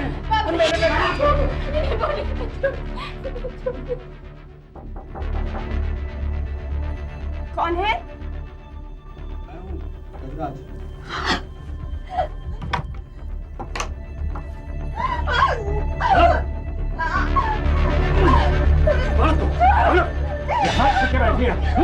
ले जाओ उसको, ले जाओ, ले जाओ। गीता को इंडियन पीनल कोड की दफा 302 के तहत रमली के कत्ल के इल्जाम में पकड़ा गया और गजराज को इस कत्ल में गीता की मदद करने के जुर्म में दफा 109 के तहत गिरफ्तार किया गया। छोड़िए, बता, मारा कैसे उसे? रमली दौड़ती हुई आई और गीता दीदी, गीता दीदी, कहाँ हो गीता दीदी?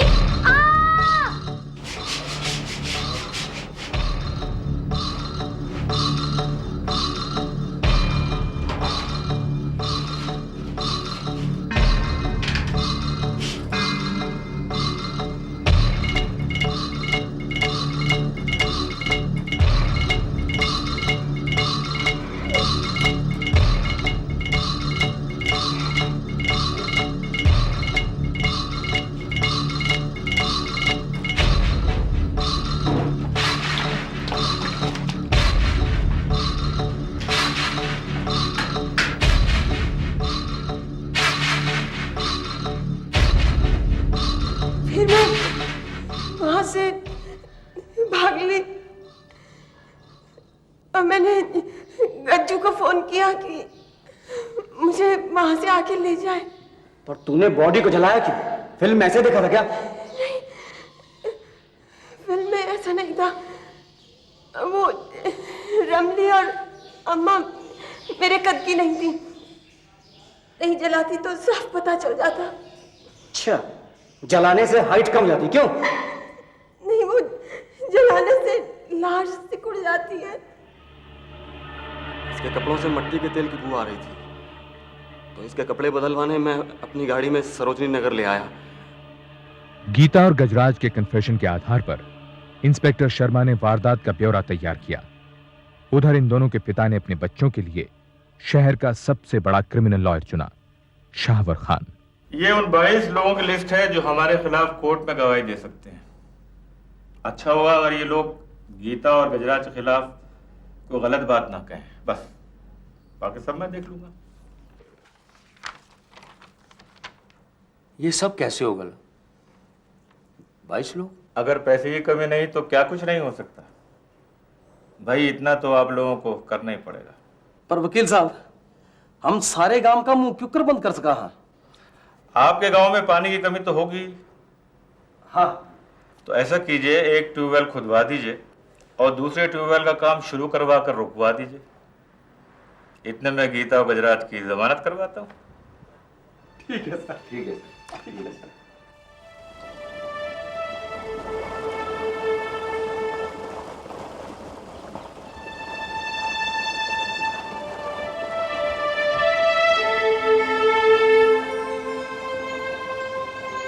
किराया कब से दिया? धमकाने की जरूरत नहीं है साहब, कल चले जाएंगे हम लोग यहाँ से। ठीक है, बाकी मैं कुछ और करने की सोच रहा था, समझा? भाभी चिल्लाना है क्या? चुप करके बैठ। उसकी नौबत आई तो वो भी कर दूंगा। अरे रमली मेरी भी बेटी थी, गीता की बहन। देख भाई, हमें भी बहुत दुख है, पर जिंदगी तो चलानी है ना, है? अच्छा, तेरा किराया भी माफ। अब ले, ये 30,000 ले। ले। बेटी को मार के हमारा मुंह बंद करवाने आए हैं। रमली बेटी थी ना तेरी, हाँ? बेटी तो लगा ना अपनी गीता को आग, लगा। अरे चुप करके बैठ तू, ना तो ले जा अपने दोनों बच्चा ने अंडे के सड़का पर धक्के खाते, और को गाटी मार की ना तो मन मत गई फिर। राजेंद्र, ले भाई, या 50,000 की एफडी तेरी बेटी रज्जो के नाम, उसके ब्याह के खातिर ले। अरे ले भाई, अरे 30,000 मुन्ने की पढ़ाई की खातिर, और सारी उम्र घर में रहो बिना किराए के, बाकी थारी मर्जी। ना सोच लो, घर में रहना है कि सारी उम्र सड़का पर धक्के खा के मरना है? बोल। खेलते खेलते आग लग गई होगी शायद। मगर पुलिस को दिए बयान में तुमने कहा कि गीता ने खुद रमली को अपने घर में बुलाया और जला डाला। नहीं, ऐसा कुछ नहीं हुआ। रमली खुद ही गीता के कमरे में जाती थी खेलने।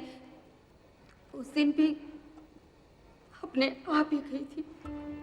पुलिस को दिए बयान में तुमने साफ साफ कहा है कि गीता ने जानबूझकर रमली को अपने कपड़े पहना दिए ताकि लोग ये समझें कि गीता मर गई। देखिए साहब, रमली अक्सर गीता के कपड़े पहना करती थी, उस दिन भी अगर पहन लिया तो कौन सी नई बात हो गई?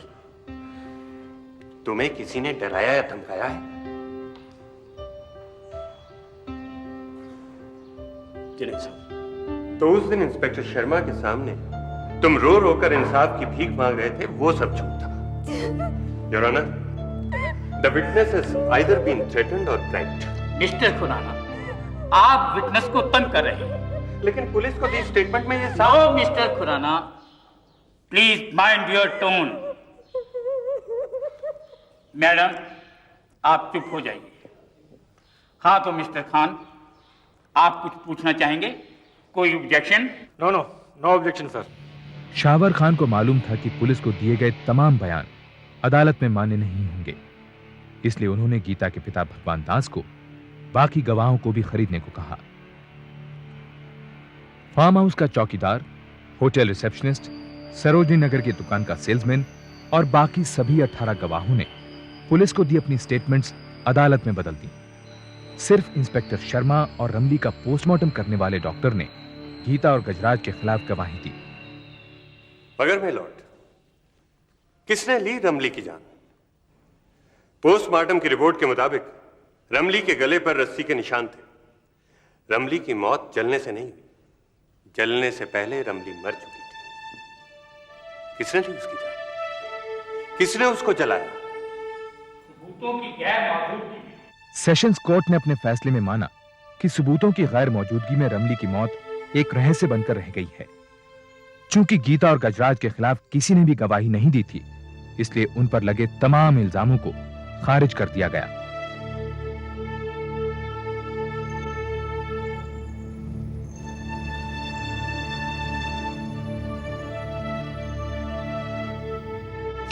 रिहा होने के कुछ दिन बाद गीता की शादी एक शादीशुदा दिल्ली ट्रैफिक पुलिस कांस्टेबल से कर दी गई। वो अपने पति और बच्चों के साथ गाजियाबाद में रह रही है। गजराज उसके बाद 2 कत्लों के इल्जाम में और फंसा। मामले अभी अदालत में है और गजराज बेल पर रिहा है। रमली के माँ बाप आज भी भगवान दास के उसी मकान में किराएदार हैं।